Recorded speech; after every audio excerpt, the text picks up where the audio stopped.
While in London closing a merger, my husband took his children on a luxury vacation, abandoning my 7-year-old son. When police called at 3 in the morning, saying my boy had been sitting on a freezing bus bench since 5 in the afternoon, I did not fly home to cry. I systematically destroyed my husband's existence, leaving him with nothing. Before I continue, let me know where you are watching from in the comments. Hit like and subscribe if you have ever stood up to a family who underestimated your worth. My name is Olivia and I am 32 years old. I work as Vice President of Mergers and Acquisitions at a top firm in Seattle. My job requires ruthless negotiation and spotting bad deals from miles away. The bitter irony is the worst deal I ever made was marrying Trevor. I met him 3 years ago pitching his tech startups. He wore expensive suits presenting himself as a successful entrepreneur. He had 2 kids from his first marriage, Mason, who is 10, and Riley, who is 9. I had my son Leo from a previous relationship. Trevor played the perfect family man seamlessly until we married. The truth became obvious shortly after our wedding. Trevor was a narcissist who leached off my wealth to maintain his flashy image while his startups constantly failed. I paid the mortgage, funded his lifestyle, and put food on the table while he spoiled Mason and Riley and treated Leo like an inconvenience. I had been planning to hand him divorce papers for months, but wanted my finances in a perfect row first. I thought I had time to plan my exit smoothly. I was incredibly wrong. It was 3 in the morning in London. I was sitting in a sterile boardroom, finalizing details of a corporate buyout, running on black coffee and adrenaline. My phone vibrated on the mahogany table. I normally ignore personal calls during negotiations, but the caller ID showed the Seattle Police Department. My blood ran cold. I stepped out of the boardroom, answering the call with my heart hammering against my ribs. "Is this Olivia?" the voice asked. "I am Officer Higgins. We have your son Leo here at the precinct. He was found sitting on a rain-soaked bus bench at 5 this evening. He says his stepfather left him home alone 6 days ago." The hallway spun around me. My knees buckled. 6 days, I repeated, my voice strangled and weak. "That is impossible. My husband is at home with him. They are supposed to be camping." "Madam, your son was wandering the streets," Officer Higgins said, his tone dead serious. "He told us the teenage babysitter left on Tuesday because she did not get paid. He has been eating dry cereal for 4 days. We have been trying to reach Trevor, but his phone goes straight to voicemail."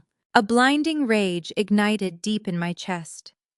I pulled the phone away and opened our family group chat. Yesterday, Trevor sent a photo. Me and the kids are deep in the mountains camping. 0 cell service. Leo is roasting marshmallows. Love you. I was lying. The picture was fabricated. I opened my banking app, my hands shaking violently. I scrolled past the usual transactions until a pending charge leaped off the screen. There was a $35,000 charge on my corporate credit card for the Disney Cruise Line VIP Royal Suite. He abandoned my son to take his kids on a luxury cruise using my money, ready to completely end his life. I stepped out of the glass office building into the freezing London drizzle. The wet pavement mirrored the streetlights, but I barely noticed the cold. I raised my hand and hailed a black cab. "Heathrow Airport." I told the driver, sliding into the leather seat. "Drive as fast as legally possible." As the cab surged forward into the sparse early morning traffic, I pulled out my phone. I needed a proxy in Seattle. I needed someone who possessed the same ruthless efficiency I did. I dialed Aaliyah. She is married to my younger brother Connor. More importantly, she is a brilliant African-American corporate litigator who eats hostile witnesses for breakfast. She operates with a level of cold precision that terrifies opposing counsel. The phone rang only twice before she answered. Her voice was sharp and alert despite the late hour in Seattle. "Olivia," she said, immediately sensing the tension. "What is wrong?" "Trevor abandoned Leo," I said, keeping my voice entirely devoid of emotion. "He left him with a teenage babysitter who quit days ago. The police just found Leo on a bus bench. Trevor took Mason and Riley on a Disney cruise using my corporate credit card." There was a split second of absolute silence on the line. I could hear the gears turning in her legal mind. Then came the sound of rustling fabric and jingling keys. I am leaving my house right now, Aaliyah said, her tone shifting into pure litigator mode. Which precinct? I gave her the details. I need you to go down there and take physical custody of him, I instructed. Tell them you are his aunt and my appointed legal proxy. Then I need you to go to my house. I need to know exactly what we are dealing with. Check his office. Check everywhere. He has been planning this. Consider it done, she replied. Connor is out of town on business, but I am handling this. I will text you the second I have Leo in my car. Do not worry about a thing on this end. Just get your flight. I disconnected the call and stared out the window. The streets of London blurred past. My mind was already categorizing the upcoming legal battles: child abandonment, grand larceny, credit card fraud. I was building a mental dossier of every crime my husband had just committed. Trevor always thought he was the smartest person in the room. He believed his mediocre startup pitches made him an elite businessman. He had no idea what a real corporate execution looked like. I arrived at Heathrow Airport and threw a stack of bills at the driver. The terminal was a massive cavern of echoing voices and rolling suitcases. I bypassed the standard lines and walked directly to the priority desk. I booked a first-class ticket on the next direct flight to Seattle. The agent behind the counter took one look at my face and processed the transaction with record speed. Security was a blur. I walked through the scanners and down the long concourses with tunnel vision. I did not stop for food or coffee. I simply headed to my departure gate and sat in a quiet corner away from the other passengers. Every minute felt like an hour. I kept staring at the screen of my phone, waiting for Aaliyah to update me. My phone buzzed. It was a text from Aaliyah. I have Leo. Hi is safe. Hi is eating a massive burger right now. I am heading to your house to investigate. A fraction of the crushing weight lifted off my chest. My son was safe. He was no longer sitting in the cold rain. He was with someone who would protect him. But the anger remained burning hotter than before. I watched the boarding announcements. Passengers began lining up at the gate. I gathered my things and walked toward the priority boarding lane. I handed my ticket to the attendant and walked down the jet bridge. I stepped onto the plane and found my window seat. The cabin was quiet. I fastened my seatbelt and leaned my head back against the leather headrest. I needed to strategize. I needed to map out the exact sequence of events that would strip Trevor of his assets, his freedom, and his dignity. Just as the flight attendant announced that the cabin doors would be closing in 5 minutes, my phone vibrated in my hand. It was Aaliyah calling again. I swiped the screen and brought the phone to my ear. I am here, I said. Tell me what you found. Olivia, Aaliyah said, her voice dropping to a harsh whisper. Are you sitting down? I am on the plane, I replied. The doors are about to close. Give it to me straight. I went to the house, Aaliyah explained. I used the emergency code to get in. The place is a mess, but that is not the issue. I went straight to Trevor's home office. He was sloppy. He left his bottom desk drawer unlocked. What did he leave behind? I asked, my grip tightening on the phone. Aaliyah took a deep breath. Her next words dropped like an anvil. He did not just steal your corporate credit card, Olivia. I found a copy of a withdrawal slip from the bank. It is dated yesterday morning, right before he left for the airport. A withdrawal slip for what I demanded. For Leo's college fund, Aaliyah said, her voice trembling with suppressed rage. Trevor forged your signature on the authorization form. He completely emptied the account. All $75,000 is gone. The air vanished from the airplane cabin. The flight attendant walked past, checking overhead bins, but I could not see her. Trevor had not just abandoned my 7-year-old son to the elements. He had reached into my son's future and completely ripped it away. I smiled. War had just officially been declared. The 9-hour flight from London to Seattle felt like an eternity. I purchased the expensive Wi-Fi and began moving every liquid asset I possessed into a secure offshore holding account that Trevor could not access. I reviewed the documentation Aaliyah had forwarded. The forged withdrawal slip was a glaring amateur mistake. Trevor had traced my signature but failed to replicate the pressure points. It was a felony staring right back at me. When the wheels touched down on the damp runway, I was out of my seat before the sign chimed. I bypassed baggage claim, having packed only a carry-on, and sprinted through the terminal. The rain was coming down in sheets as I threw myself into a yellow taxi. Take me to the downtown precinct, I told the driver. Do not worry about the speed limit. The police station smelled like old coffee. I pushed through the heavy doors and saw my sister-in-law. Aaliyah stood near the front desk, looking immaculate in her tailored suit, her natural hair pulled into a severe bun. She commanded the entire waiting area. She saw me and stepped aside, revealing the small figure sitting on the bench behind her. Leo was wrapped in an oversized gray blanket. He looked incredibly small, his dark hair plastered to his forehead from the rain, his hands gripping a half-eaten sandwich. I dropped my bag and fell to my knees. "Mom," he whispered, his voice cracking. I pulled him into my chest, burying my face in his damp neck.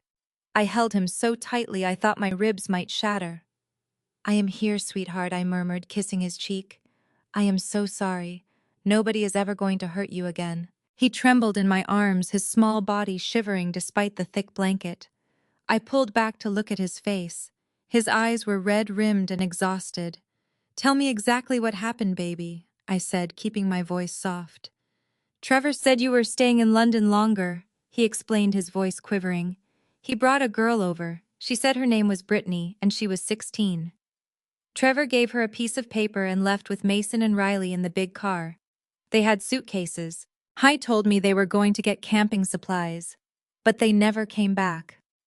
I swallowed the bile rising in my throat. "What happened to Brittany?" I asked. "She stayed for 2 days," Leo said, wiping his nose. "But then she tried to cash the paper Trevor gave her at the bank. She came back crying and yelling. She said the check bounced and she was not working for free.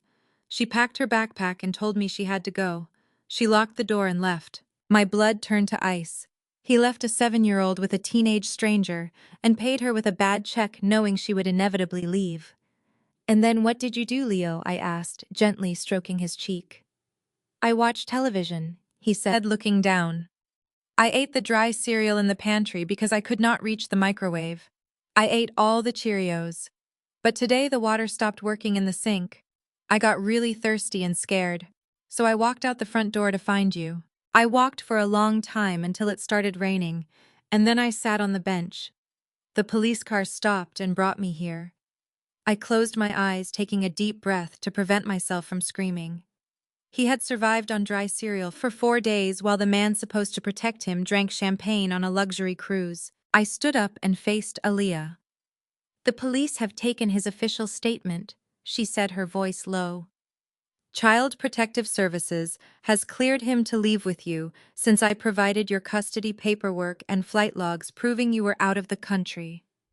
Trevor is officially listed as the primary suspect in a felony child endangerment investigation." "Good," I said, my voice devoid of warmth. "I want him ruined, Aaliyah. I want him to lose everything he claims to own. We have the forgery on the college fund, and now we have this." Aaliyah nodded, her dark eyes flashing with predatory anticipation. "I have drafted the emergency motions," she said. "But right now you need to take Leo home, get him a hot bath, a real meal, and put him in his own bed. He needs to feel safe. We will begin the financial execution tomorrow morning." I thanked the officers, grabbed my overnight bag, and gently led Leo out to my rented car. The drive through the familiar Seattle streets felt surreal. The heavy rain beat hard against the windshield, mirroring the storm brewing inside my mind. Leo fell asleep in the back seat within 5 minutes, exhausted from his ordeal. I glanced at him in the rearview mirror, promising silently that Trevor would pay for every tear my son had shed. We pulled into our upscale neighborhood, and I turned into the driveway of the house I had purchased long before Trevor entered my life. The house was dark and imposing against the stormy sky. I parked the car and unbuckled Leo, carrying his sleeping form up the front steps. I balanced him on my hip and reached out to the digital keypad on the front door. I quickly punched in the 6-digit code that had been my passcode for 5 years. The keypad beeped an unfamiliar, harsh tone. The indicator light flashed a bright warning red. I frowned and tried the code again, pressing the numbers firmly. Beep. Red light. I tried Trevor birthday. Beep. Red light. I tried our anniversary. Beep. Red light. The digital deadbolt hummed solidly, keeping the door firmly shut. I stood on my own front porch in the freezing rain, holding my traumatized son, realizing exactly what had happened. The locks had been changed. I stood on my own front porch, with the freezing Seattle rain soaking through my wool coat. My 7-year-old son shivered against my chest. I stared at the flashing red light on the digital keypad. Trevor had not just abandoned my child and stolen his college fund. He had physically locked us out of the house I bought with my own money 3 years before I even met him. The sheer audacity of his actions washed over me. I did not panic. I simply reached out and pounded my fist heavily against the heavy oak door. I knew someone was inside. The security system indicated that the interior motion sensors were deactivated, meaning the house was occupied. I hit the wood again harder this time. The deadbolt clicked. The door swung inward, revealing the warm glow of the foyer chandelier. But it was not Trevor standing there. It was Brenda. My mother-in-law stood in the doorway, blocking the entrance.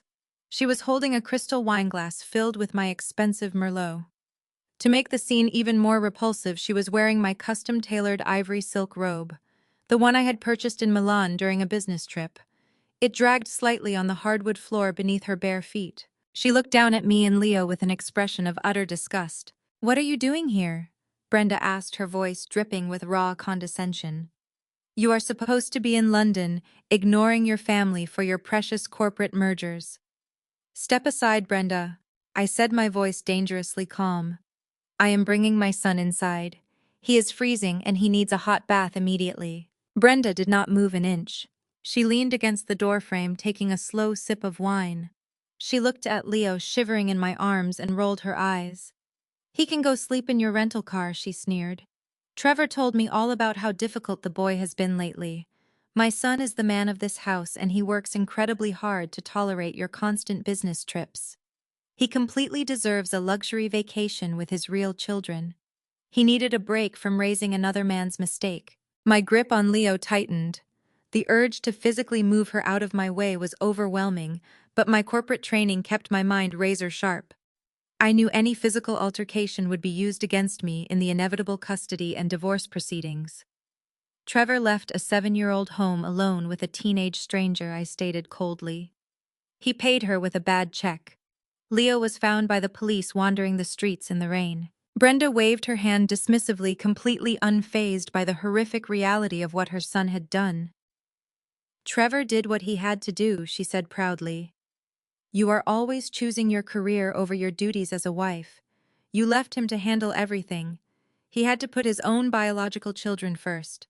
Mason and Riley are his actual blood.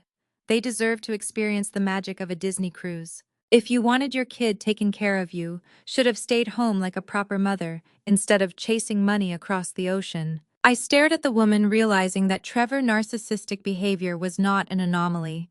It was entirely inherited. "You are standing in my house, Brenda," I said, dropping my voice to a lethal whisper. "You are wearing my clothes and drinking my wine. You have exactly 30 seconds to vacate this property before I call the police and have you arrested for trespassing and burglary." Brenda threw her head back and laughed loudly. The sound echoed in the massive foyer. She set her wine glass down on the console table and reached into the pocket of my silk robe. She pulled out a folded stack of thick legal paper. She shook the papers in front of my face with a triumphant smirk. "You are the one trespassing, Olivia," she announced loudly. "This is a legally stamped deed of transfer. Trevor filed it at the county clerk office on Tuesday, right before he left for the airport." I narrowed my eyes, keeping my blank expression. "What are you talking about?" I asked. "My brilliant son finally stood up for himself," Brenda boasted, tapping the document with her manicured fingernail. "He used his personal savings to buy out your equity in this property. He is now the sole legal owner of this estate. He signed the papers and you signed them too. The notary stamped it. This house belongs to Trevor now. He told me to come stay here and guard his property while he is on vacation. So you and your little burden need to turn around and get off my son's property right now before I call the cops on you." I did not blink. My mind processed the absolute absurdity of her claim with terrifying speed. I had purchased this house outright before the marriage. It was legally protected in a limited liability company held within my premarital trust. Trevor could not buy me out, even if he wanted to. But the phrase personal savings echoed loudly in my head. I knew exactly what money he had supposedly used to execute this fraudulent buyout. He had used the $75,000 he stole from Leo College Fund. He had stolen my son's future to fake a real estate transaction and steal my house. I looked at the forged deed in her hand. I saw the fake notary stamp and the crude imitation of my signature at the bottom of the page. Trevor was not just a thief and a negligent father. He had just committed massive real estate fraud and federal forgery. And he had left his mother holding the smoking gun.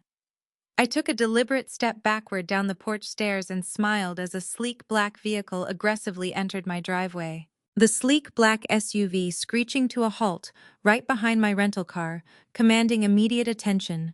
The driver door swung open, and Aaliyah stepped out into the freezing downpour. She was immaculately dressed in a tailored charcoal suit, highlighting her sharp features. As a ruthless corporate litigator, she radiated absolute authority. She slammed her car door shut and marched up the driveway. I stepped aside, completely yielding the floor to my sister-in-law. Brenda scoffed, pulling my silk robe tighter around her body. "Who do you think you are?" Brenda demanded. "You cannot march up here like you own the place." Alia walked up the porch steps, stopping mere inches from Brenda. Alia used the height difference, glaring down at the older woman with lethal contempt. She snatched the folded document right out of Brenda's hand. "Give that back," Brenda yelled. "That is a legally binding transfer of deed. My son filed it with the county clerk. It proves he owns this house." Alia opened the document and scanned the pages. A slow, chilling laugh erupted from her throat. It was the sound a predator makes before decimating its prey. She stared directly into Brenda's eyes. "You and your pathetic son are fools," Alia said, her voice echoing over the rain. "This piece of paper is entirely worthless. It is a blatant amateur forgery." Brenda face flushed. "It has a notary stamp," she insisted. "Trevor bought her out with his personal savings." Alia laughed again. "Trevor does not have any personal savings, Brenda," she stated coldly. "He is a failed entrepreneur who has been leeching off my sister-in-law for years. He cannot buy her out of a house she does not personally own." "What are you talking about?" she stammered. "She lived here. This is her house." Alia shook her head. "This house is owned by a limited liability company held within a premarital trust," Alia explained. "Olivia set it up long before she ever met your parasitic son. Trevor has zero equity in this property. He has never been on the mortgage. He has never been on the deed. Legally speaking, Trevor is nothing more than a month-to-month tenant who stopped paying rent. Since he forged the signature of the trustee on a fraudulent county document, he committed a massive federal crime." Brenda's mouth opened and closed, but no sound came out. The arrogant smirk vanished, replaced by the dawning realization of her precarious situation. Aaliyah took a step closer, forcing Brenda back against the doorframe. "And let us talk about you, Brenda," Aaliyah continued, dropping to a dangerous whisper. "You are currently trespassing on private property. You are in possession of stolen goods, namely that expensive silk robe you are wearing and the wine you are drinking. Furthermore, you are acting as an accessory after the fact to real estate fraud. You entered without permission. You will be prosecuted, and I will personally ensure you face the maximum possible sentence." "I am his mother," Brenda whimpered. "He told me to stay here. I did not know anything about a trust." "Ignorance of the law is not a defense," Aaliyah stated, pulling her cell phone from her pocket. "I am calling the Seattle Police Department right now. I am going to have you arrested for trespassing, burglary, and accessory to fraud." Brenda's eyes widened in terror as Aaliyah dialed. "No, please wait," Brenda begged, throwing her hands up. "You do not understand. Trevor told me he had a brilliant plan. He said everything was going to be perfect after this trip.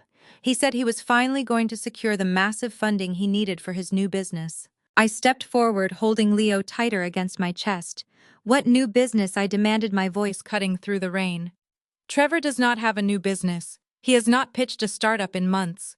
Brenda shook her head frantically, tears mixing with the rain on her face. "He does," she cried out, desperate to stop Aaliyah. "He told me he was launching a revolutionary artificial intelligence company. He needed capital to make a prototype to show the investors. That is why he took the money. He said he was borrowing it and would pay it all back 10 times over." Alia paused, her finger hovering over the call button. What investors, Brenda? She asked sharply. Where exactly is Trevor pitching this imaginary artificial intelligence company right now? Brenda sobbed, wiping her face with the sleeve of my ruined robe. On the cruise ship, she blurted out. He found out that a major billionaire tech investor was taking his family on the same Disney cruise this week. Trevor booked the VIP Royal Suite so he could get access to the exclusive dining rooms and lounges. He said if he could just get 10 minutes alone with the billionaire, he could secure a massive funding round. He just needed seed money to look the part. I stared at Brenda, the final puzzle piece clicking into place. Trevor had not just stolen my son's college fund to go on a vacation. He had stolen it to fund a delusional scheme to corner a billionaire on a cruise ship. He abandoned a 7-year-old child to starve because he was chasing a phantom payout. Aaliyah and I exchanged a very long and deeply silent look. The fury I felt earlier solidified into something colder and far more dangerous. My husband was willing to let my child suffer unimaginable trauma simply to finance an impossible dream. He believed that stealing my corporate credit card and forging a legal deed would miraculously work out if he just landed one magic investor meeting. His narcissistic delusion was breathtaking. I looked down at Leo, who was trembling gently in my arms, exhausted by the rain. I urgently needed to get my young son inside safely and immediately. I needed to secure my house and begin dismantling Trevor's entire world brick by brick. Dawn rapidly approached, painting the cold Seattle sky in dull shades of deep gray. I sat at the marble island, sipping black coffee. Leo slept safely upstairs, wrapped in warm blankets after a hot bath. Aaliyah sat across from me, tapping relentlessly on her laptop. Brenda was gone, forcibly escorted off my property by police. Now it was time to focus on the man who orchestrated this nightmare. Trevor thought he had executed the perfect crime. He assumed my corporate schedule would keep me distracted in London while he pitched his imaginary tech company to a billionaire at sea. He misunderstood who he married. I opened my corporate laptop. My grief had hardened into tactical warfare. As an executive managing mergers and acquisitions, I dismantle failing companies every day. I find their weak points, sever their supply lines, and force them into total liquidation. Trevor was about to receive the same treatment. His supply line was my corporate credit card. It was a high-limit account meant for international business travel. He had stolen the card from my safe before booking his getaway. I dialed the elite customer service number printed on my backup card. My executive status bypassed the standard queue, connecting me to a senior fraud investigator named David. "Good morning, Olivia." David said, his voice professional. "How can our corporate team assist you today?" "I need to report a stolen card," I stated, keeping my tone steady. "An unauthorized transaction was processed and I need the entire account frozen immediately." David's fingers clattered across his keyboard. "I am bringing up your file right now, Olivia. Which transaction are we looking at?" I took a sip of my coffee. "There is a pending charge of $35,000 for the Disney Cruise Line VIP Royal Suite," I explained. "I did not authorize this purchase. My husband stole the physical card from my private safe and took it across international waters. He is currently on that ship somewhere in the Caribbean." The typing on the other end of the line stopped instantly. "To be clear, Olivia," David asked, his tone shifting into high alert, "you are reporting this as a stolen card and fraudulent use by a spouse?" "Yes," I confirmed coldly. "We are currently undergoing hostile separation proceedings. He abandoned my biological child to fund a luxury vacation for his own kids. I want the charge flagged as grand larceny. I want the card completely deactivated. I want no provisional credit extended to him under any circumstances." "I understand completely," David replied. "The corporate card agreement strictly prohibits unauthorized family use. Because the charge exceeds our felony threshold and involves international maritime jurisdiction. I am escalating this to our severe fraud division right now. I am officially canceling the card ending in 4289. Alia looked up from her screen and gave me a sharp nod of approval. She knew exactly what freezing that card meant. Trevor was a man who lived entirely on appearances. He possessed zero actual wealth. He survived on the illusion of success financed entirely by my hard work. Without my corporate card, he was nothing. Can you confirm the status of the merchant, David? I asked, watching the rain slide down my kitchen window. I need to know if the cruise line has been notified of the severe fraud flag. Give me one moment, David said. I am processing the chargeback and initiating the immediate merchant alert. The Disney automated billing system requires a valid card on file for all VIP suite guests to cover onboard incidentals, gratuities, and room service. Since I just nuked the primary card, their system will automatically attempt to authorize a hold. When it declines, they will be notified of the grand larceny flag. I waited, listening to the quiet hum of the refrigerator. The anticipation tasted incredibly sweet. Trevor was likely waking up in his massive luxury suite right now, preparing to put on his expensive suit. He was probably rehearsing his fake pitch deck in the bathroom mirror, getting ready to corner that billionaire investor at the breakfast buffet. All right, Olivia, David finally announced. The merchant alert just went through the system. The cruise line automated financial network has received the stolen card notification. They have officially flagged the VIP Royal Suite. The hold was violently rejected. I will email you the formal fraud affidavit to sign, but the card is dead. The merchant knows the funds are illicit. Thank you, David, I said. You have been exceptionally helpful today. I hung up the phone and placed it flat on the marble counter. Aaliyah closed her laptop and smiled, showing her bright white teeth against her dark skin. She leaned back in her chair, crossing her arms. So my brilliant sister-in-law, Aaliyah said, her voice filled with dark satisfaction. What exactly happens to a man who steals $35,000 and then gets his payment method flagged for grand larceny while trapped on a ship in international waters? I took another long sip of my dark black coffee, relishing the truly bitter taste. They do not just let you enjoy the buffet, Aaliyah, I replied smoothly. Maritime law is incredibly strict about financial fraud. The cruise line security team is going to receive an alert from their billing department. They are going to see that a guest in their most expensive suite is traveling on a stolen corporate card flagged for felony theft. Trevor had built his entire identity around looking like the smartest, richest man in the room. He thrives on feeling superior to everyone around him. Right now, he is completely trapped in the middle of the ocean. He has 0 active credit cards. He has no cash. He cannot run, and he cannot hide. The cruise ship automated system just confirmed his absolute financial ruin. His luxury vacation is officially over. The real hunt has just begun. Thousands of miles away from Seattle, the tropical sun beat down on the cruise ship. Trevor adjusted his linen suit, admiring his reflection in the VIP Royal Suite mirror. He felt invincible. He believed he had outsmarted everyone, thinking leaving a 7-year-old boy alone in a locked house was a minor inconvenience justified by his surroundings.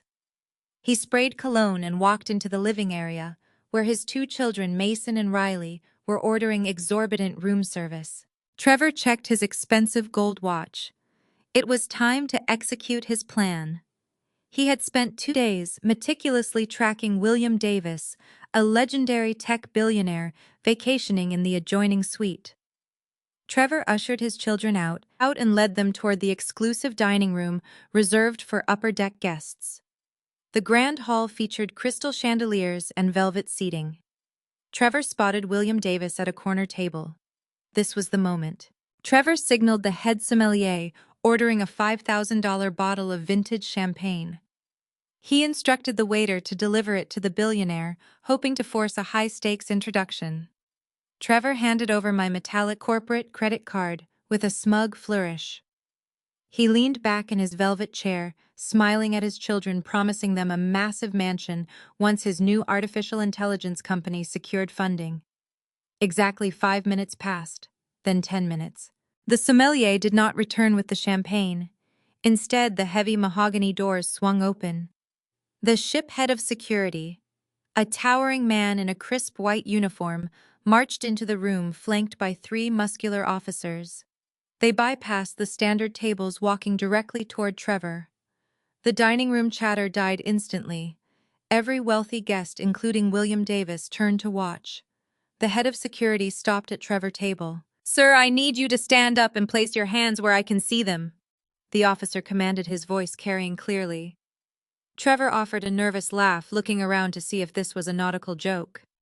There must be a mistake, Trevor said, smoothing his lapels. I am a VIP guest. I ordered champagne for Mr. Davis.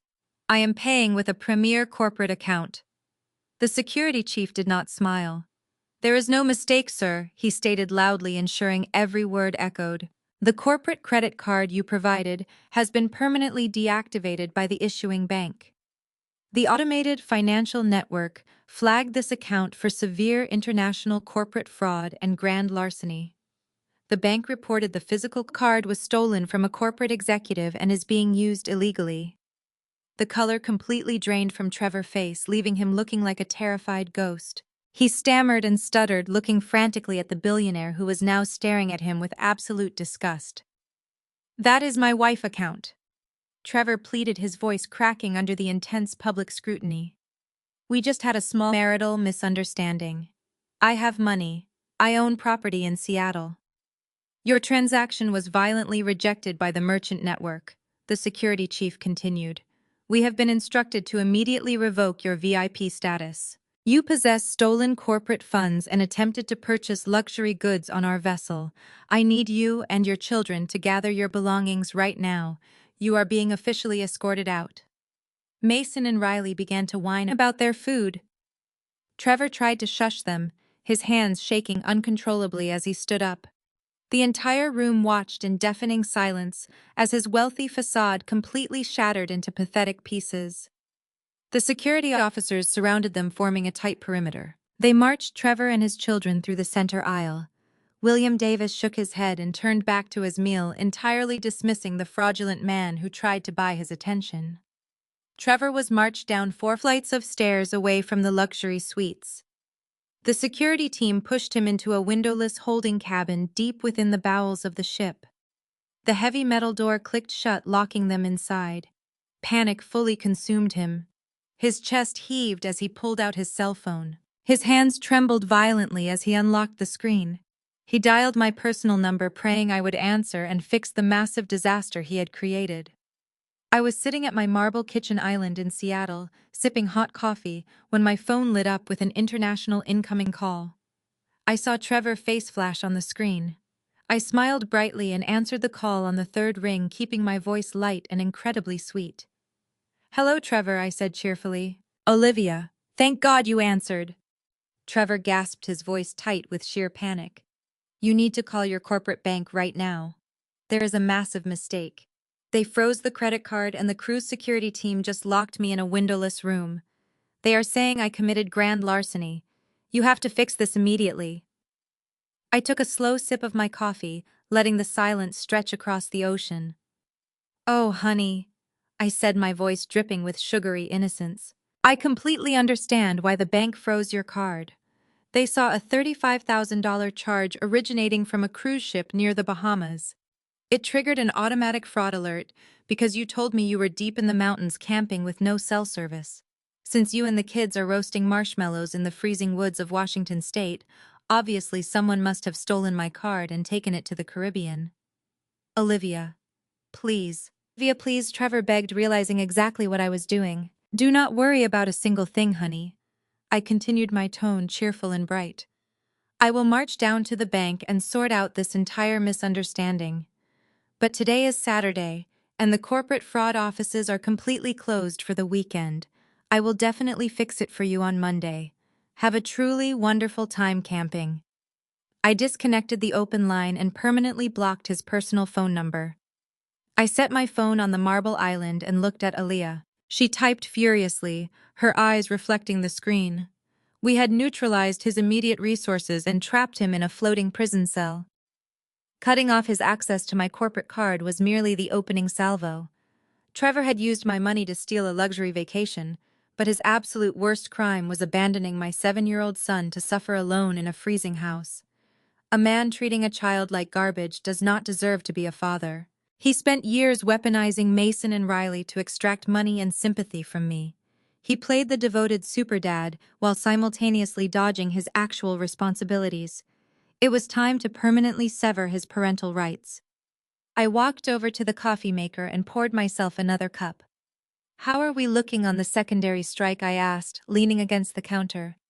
Aaliyah did not even look up from her rapid typing. I am pulling the public family court records right now, she replied, her voice thrumming with intense focus. Trevor has been locked in a bitter custody dispute with his first wife for the better part of 5 years. Her name is Vanessa. She is a public school teacher working 2 jobs just to keep a roof over her head. Trevor dragged her through endless litigation, exhausting her meager financial resources so he could maintain primary physical custody of the kids. He did it purely for the optics. Having the kids made him look like a responsible family man to wealthy investors and prospective wives like you. I nodded slowly, processing the calculated cruelty of my husband.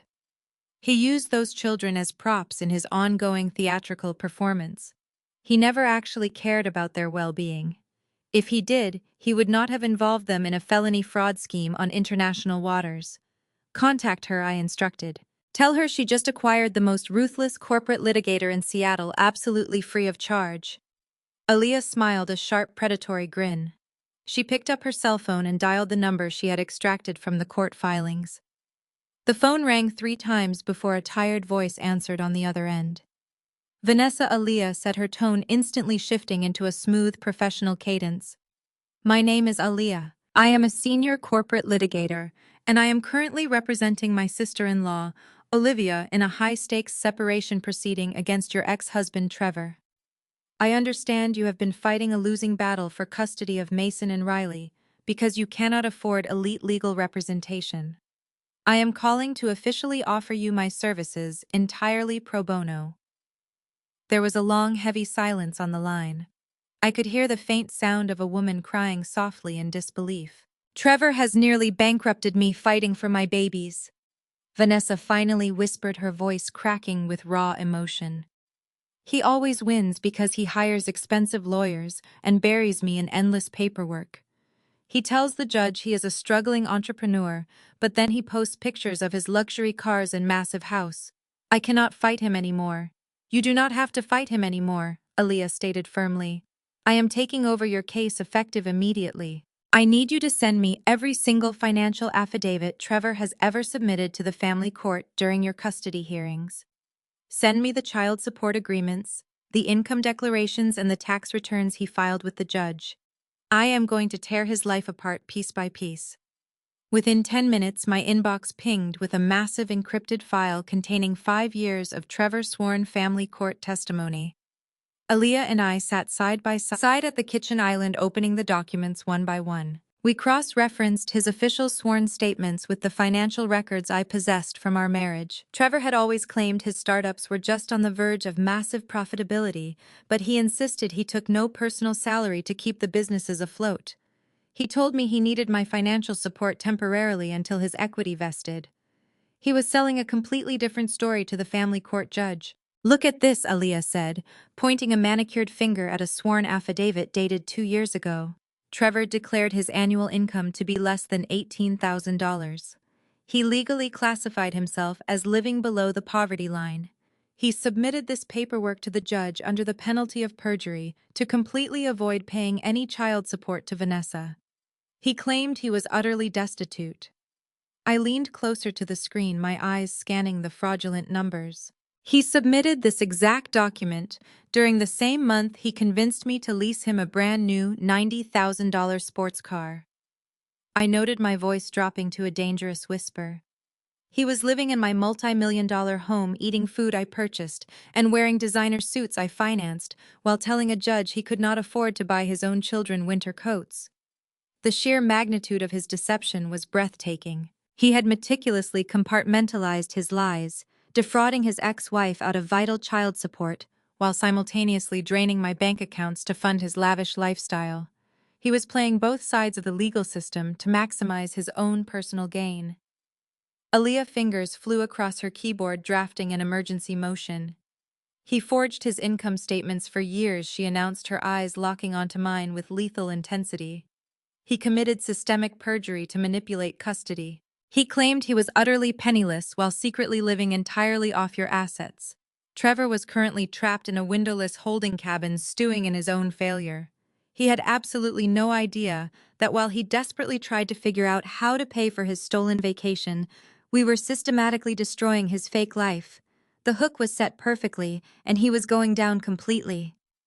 Aaliyah stared at the digital documents illuminating the kitchen island. We had him completely cornered. By submitting fraudulent financial affidavits to the family court judge, Trevor had committed a severe felony. He was desperately trying to starve his ex-wife of vital child support while simultaneously burning through my money on luxury cars and expensive suits. Aaliyah immediately drafted an emergency ex parte motion for the family court. She attached the cruise line receipts, the bank statements, and the stolen college fund withdrawal slip. We hit send and filed the motion electronically. The judge would see it first thing Monday morning.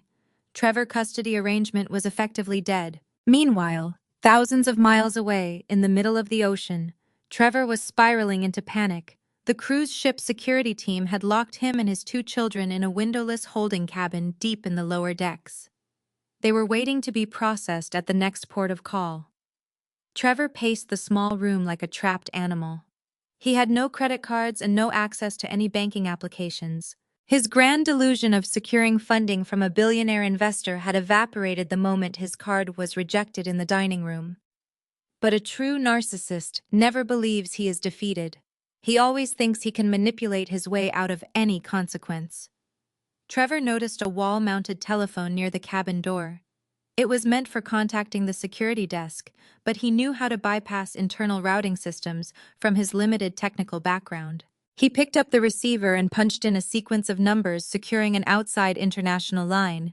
He then turned to his children. Mason and Riley were sitting on the bare mattress looking confused and hungry.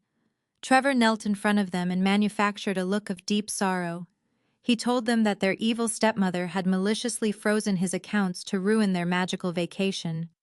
He instructed them to cry as loudly as possible when he dialed my number. He needed to weaponize their distress to break my resolve. I was still sitting in my kitchen reviewing the corporate acquisition target files when my personal cell phone rang.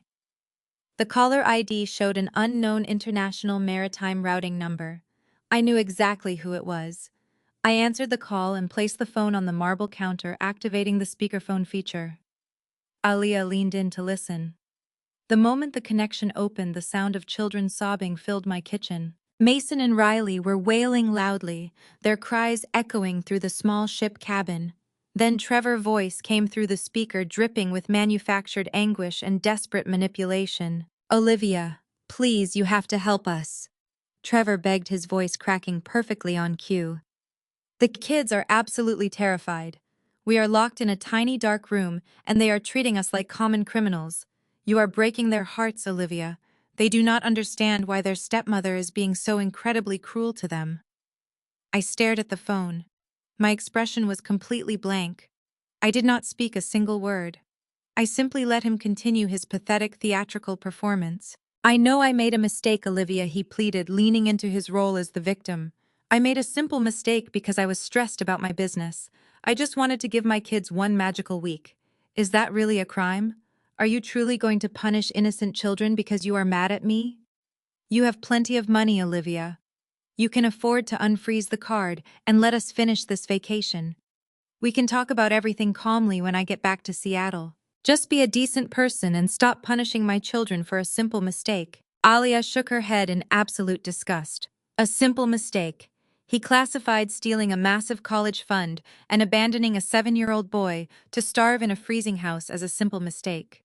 He truly believed he could guilt-trip me into submission by using the children he had just weaponized. He assumed my maternal instincts would override my logic. He fundamentally misunderstood the type of mother I am. I protect my own. I reached for my phone. I still did not utter a single word to him. I opened my photo gallery and selected the image I had taken earlier at the police precinct. It was a clear, high-resolution photograph of the official police report.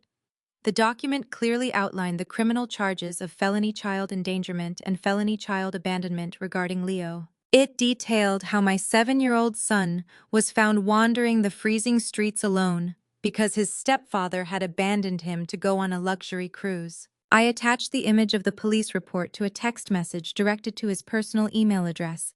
knowing he could access his messages over the ship internal wireless network. I typed a very short and incredibly precise message to accompany the photograph. I hit send and watched the small green confirmation bubble appear on my bright screen. On the cruise ship, Trevor felt his pocket vibrate. He pulled out his deactivated cell phone and opened the email notification. The audio on my end of the line captured the exact moment he opened the image. His desperate pleading instantly stopped. The fake crying from the children ceased as they watched their father's face turn the color of wet ash. The silence stretching across the international line was absolutely deafening. He slowly read the severe felony charges. I saw the official police seal. He quickly realized that this was not a simple financial dispute or a marital argument. He was now a wanted fugitive. I leaned down close to the microphone on my phone. My voice was a soft, lethal whisper that cut through the static of the connection. The police are waiting for you at the port the moment you dock. I set my phone down on the kitchen island and exhaled a long breath. The immediate threat was handled, but my retaliation was far from complete. Sending Trevor to prison for child endangerment was merely the legal consequence of his terrible actions. I needed to ensure his professional and financial destruction was equally absolute. I turned my attention back to the digital files Aaliyah had extracted from his unlocked desk drawer. Trevor thought he was a genius entrepreneur, but his arrogance always outpaced his actual intelligence. He left his entire master plan sitting on a hard drive in my house. Aaliyah leaned over my shoulder as I opened the presentation file labeled Project Apex. This was the brilliant artificial intelligence startup Brenda had babbled about on my front porch. I scrolled through the first few slides, and my blood ran completely cold. Trevor was not building an artificial intelligence company. He possessed zero coding skills and no engineering background. He was attempting to execute a clumsy but highly illegal corporate espionage scheme. He had somehow accessed my secure work laptop while I was sleeping and downloaded highly confidential financial models from my current merger acquisitions. He repackaged my proprietary data and slapped a fake tech logo on it. He was trying to sell my corporate secrets, Aaliyah said, her voice dropping to a dangerous register. This is not just a fake startup, Olivia. This is intellectual property theft on a massive federal scale. I nodded slowly, tracing the lines of stolen data on the bright screen. He planned to use this stolen information to secure seed funding from William Davis, I explained. William is a legendary venture capitalist. Trevor booked that specific luxury cruise because he knew William was vacationing on the same ship. He abandoned my 7-year-old son so he could corner a billionaire at a buffet and sell him stolen corporate secrets. The sheer audacity of his plan was mind-boggling. He assumed a billionaire investor would simply hand over millions of dollars without conducting rigorous due diligence. He assumed I would never notice the downloaded files. He assumed he could play the role of a brilliant innovator while standing on the back of my hard work. I picked up my cell phone. It was time to introduce my husband to the actual realities of corporate warfare. "What are you doing?" Aaliyah asked, watching me dial a specialized sequence of numbers. "I am calling William Davis," I replied evenly. As the vice president of mergers and acquisitions at one of the top firms in Seattle, I have direct access to private executive networks. Billionaires do not answer cold calls from failed startup bros like Trevor, but they absolutely answer calls from executives who control multi-billion-dollar corporate buyouts. The phone rang twice before a crisp voice answered. It was the executive assistant for William Davis. I stated my name, my title, and the urgent nature of my inquiry regarding a severe security breach involving his current location. Within 3 minutes, the line clicked, and the deep, gravelly voice of the billionaire investor filled the kitchen. "Olivia," he said, sounding both curious and concerned. "My team tells me we have a corporate espionage issue developing on my vacation. I appreciate you taking my call, William," I said, keeping my tone purely professional. "I need to inform you that a man named Trevor is currently on your ship. He is my estranged husband. He stole highly classified merger data from my firm and is actively attempting to sell it to you disguised as a new tech startup." There was a sharp scoff on the other end of the line. "You mean the pathetic guy in the linen suit who tried to buy me champagne earlier today?" William asked, his voice laced with heavy disgust. The cruise security team dragged him out of the dining room because his credit card was flagged for grand larceny. I thought he was just a standard grifter. High as a grifter, I confirmed. But he is also a felon. He abandoned my 7-year-old son in a freezing house to fund this trip. He forged documents to steal my son's college fund. The police are waiting for him at the port, but I need to make sure his professional ruin is as absolute as his legal ruin.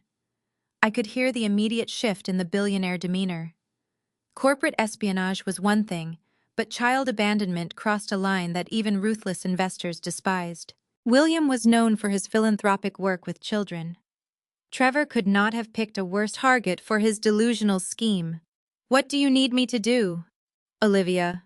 William asked, his voice dropping into a register of cold, tactical precision. "I despise men who abandon their responsibilities. Tell me exactly how we destroy him." I smiled, looking at Aliyah, who was already drafting the necessary legal documents. "I want to set a trap," I explained.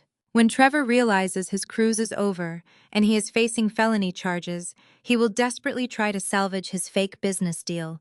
He will try to contact your mainland office. I want you to play along. I want you to invite him to a formal investment meeting here in Seattle next week." William let out a low, appreciative chuckle. "You want me to give him false hope," he said. "You want him to walk into a boardroom thinking he is about to become a millionaire, only to pull the rug completely out from under him." "Exactly," I said. "I want him to sign a binding contract that legally transfers the ownership of all his failed debts directly to my firm. I want to become his sole primary creditor before the police take him away." "Consider it done," William agreed without hesitation. "I will fly my private jet to Seattle. We will set the ultimate trap for his completely inevitable, disastrous return home." The majestic cruise ship finally docked at the port of Miami under a sweltering Florida sun. Deep inside the steel bowels of the massive vessel, Trevor sat in his windowless holding cabin. The heavy door unlocked, and 3 large security officers stepped inside.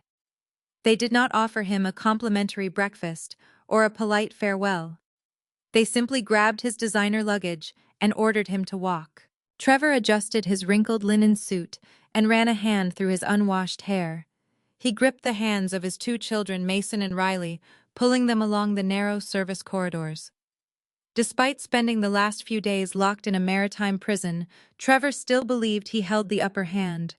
His narcissistic brain had already formulated a completely delusional survival narrative. He convinced himself that the police report I sent him was just a scare tactic. I genuinely believed that once he got back to Seattle, he could walk into our house, turn on the charm, and manipulate me into dropping the charges. He assumed his usual gaslighting techniques would work just like they always had. He thought he would simply hop on a quick direct flight and be home by dinner time. He was walking directly into a legal slaughterhouse. The ship's security team escorted him down the crew gangway, bypassing the cheerful vacationers, disembarking on the main decks. They marched him straight into the harsh fluorescent lighting of the United States Customs and Border Protection facility. Trevor plastered on his most charming entrepreneurial smile. He approached the customs agent at the desk, sliding his passport across the glass counter. I was fully prepared to weave a masterful tale about a simple banking error and a hysterical estranged wife. He expected the agent to stamp his passport and send him toward the airport shuttles. Instead, the agent scanned the passport and a sharp red alert flashed across the monitor. The agent did not smile back. He pressed a silent button under his desk. Within 30 seconds, 2 armed federal officers flanked Trevor, grabbing him tightly by the arms. "What is the meaning of this?" Trevor demanded, his voice pitching up in genuine panic. "I am an executive. I need to catch a flight back to Seattle. My children are tired and we have had a terrible vacation." The lead officer did not release his grip. He steered Trevor toward a stark concrete secondary screening room. Mason and Riley followed behind, crying loudly. "Sir, you are not catching a flight anywhere," the officer stated coldly. "Your name just triggered a severe federal travel restriction. There is an active emergency injunction filed in the state of Washington, preventing you from boarding any commercial aircraft. You are currently under investigation for corporate espionage and grand larceny. Your flight privileges have been officially revoked by a federal judge." Trevor's face drained of all color. The smug arrogance melted away, leaving absolute terror in its wake. He realized Aaliyah had systematically dismantled his escape routes. He was stranded on the opposite side of the country with 2 crying children, 0 active credit cards, and a federal no-fly order hanging over his head. The customs agents processed his re-entry, but explicitly warned him that attempting to bypass the flight injunction would result in immediate federal custody. They escorted him out the sliding glass doors and dumped him onto the humid Miami sidewalk. Trevor stood on the concrete, sweating through his ruined suit. His children whined about being hungry and exhausted. He checked his pockets. He had exactly $42 in cash. He pulled out his deactivated cell phone and desperately connected to a free public wireless network. He checked his bank accounts, hoping he could transfer funds from his mother, Brenda. Aaliyah had already executed her legal strike. Every single account linked to his name or his mother was completely frozen pending the fraud investigation. He had absolutely nothing. Desperation forced his hand. He unclasped his heavy gold designer watch, the very same expensive watch he convinced me to buy for his birthday last year. He dragged his exhausted children down the sun-baked street until he found a grimy pawn shop hidden behind metal security bars. He walked inside and slammed the luxury timepiece on the scratched glass counter. The greasy pawnbroker took one long look at the desperate sweating man in the dirty suit and offered him a fraction of what the watch was actually worth. Trevor had no leverage to negotiate. He snatched the handful of cash and marched back out into the heat. He could not fly. He could not rent a car because he lacked a valid credit card. There was only one transportation option remaining for a man completely stripped of his resources. He dragged Mason and Riley to the downtown bus terminal. The station smelled of stale smoke and despair. Trevor walked up to the ticket counter and purchased 3 one-way tickets to Seattle on a Greyhound bus. The cashier handed him the thin paper tickets outlining a grueling 40-hour journey across the country. The man who had abandoned my 7-year-old son to chase billionaires on a luxury cruise was now boarding a cramped commercial bus. He shoved his heavy designer luggage into the undercarriage compartment and forced his children into the narrow, scratchy fabric seats near the back, near the chemical toilet. The harsh engine rumbled to life, vibrating aggressively through the worn floorboards. As the bus pulled out of the station, beginning its endless crawl across the American highway system, Trevor stared out the dirty window. He seethed with toxic anger, entirely focused on how he would violently punish me for this humiliation once he reached the front door of our home. He had absolutely no idea that the house he was returning to was entirely empty and the ultimate legal ambush was already waiting patiently for his pathetic arrival. 40 agonizing hours on a cramped commercial bus broke whatever remained of his manufactured pride. He sat wedged against a smudged window, breathing in the smell of stale snacks and chemical toilets, while his 2 exhausted children slept fitfully against his sides. He had no money for decent food during the brief rest stop, surviving on cheap vending machine crackers and warm tap water from dirty restroom sinks. Every jolt of the suspension rattled his bones. Howe was surrounded by strangers who stared at his dirty suit. He spent the entire journey convincing himself that he could still salvage the situation once he reached home. He told himself that I was just throwing a temporary tantrum over the cruise charge and the locked door. He planned to walk into our house, hug his mother Brenda, apologize for the misunderstanding, and take back control of his kingdom. The commercial bus finally pulled into the gloomy Seattle station on a dreary Tuesday morning. The relentless rain was a fitting welcome for a man whose life was rapidly disintegrating. He dragged his heavy designer luggage through the puddles, forcing Mason and Riley to march alongside him. They were crying, asking for their grandmother and their warm beds. Trevor ignored their distress, entirely focused on his impending triumphant return. He managed to scrape together enough loose change from the bottom of his bags to pay for a cheap city bus ride to our upscale neighborhood. The transit bus dropped him 2 miles away from the estate, forcing him to drag his heavy bags uphill. He walked up the familiar driveway, his expensive leather shoes soaked with muddy water. The house looked quiet from the outside. The curtains were drawn, and his mother car was nowhere to be seen. He assumed Brenda had taken a taxi to run errands. He confidently marched up the front porch steps and approached the digital keypad. Brenda had texted him a new security code right after she supposedly kicked me out. He punched the numbers in with a smug sense of ownership, expecting the deadbolt to slide open and welcome him back to his stolen property. Beep. The keypad flashed a harsh red light. He frowned, wiping the rainwater from his face, and entered the numbers again, pressing them deliberately. Beep. Red light. He tried his old code. Red light. He tried every combination he could think of, but the heavy oak door remained firmly shut. Panic flared in his chest, but he quickly pushed it down. He told his children to wait on the covered porch while he walked around to the back of the property. He promised them he would open the door in just 1 minute, acting like it was a minor technical glitch. He waded through the wet grass, ruining his trousers, and approached the rear patio. He knew the locking mechanism on the kitchen window was slightly faulty. He had meant to hire someone to fix it months ago, but never got around to it. He pressed his palms against the wet glass and shoved upward. The window protested loudly before sliding open just enough for him to squeeze through. He hoisted his upper body over the sill, scraping his chest against the frame, and tumbled onto the kitchen floor. He landed hard on the cold marble, panting heavily. He stood up, brushing the dirt off his ruined linen suit, ready to announce his arrival. He stepped out of the kitchen and froze completely dead in his tracks. The sprawling luxury home he thought he owned was entirely unrecognizable.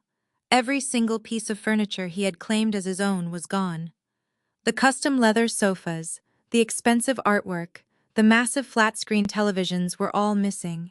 He sprinted frantically up the stairs, leaving wet footprints on the hardwood. He threw open the doors to his massive walk-in closet. It was entirely stripped bare. His collection of tailored Italian suits, his golf clubs, his expensive colognes were absolutely nowhere to be found. The space was completely empty. He touched the bare walls, tracing the spots where his expensive watches had previously been proudly displayed in custom cases. He checked the children's bedrooms. The expensive toys and gaming consoles he had bought them using my money were gone.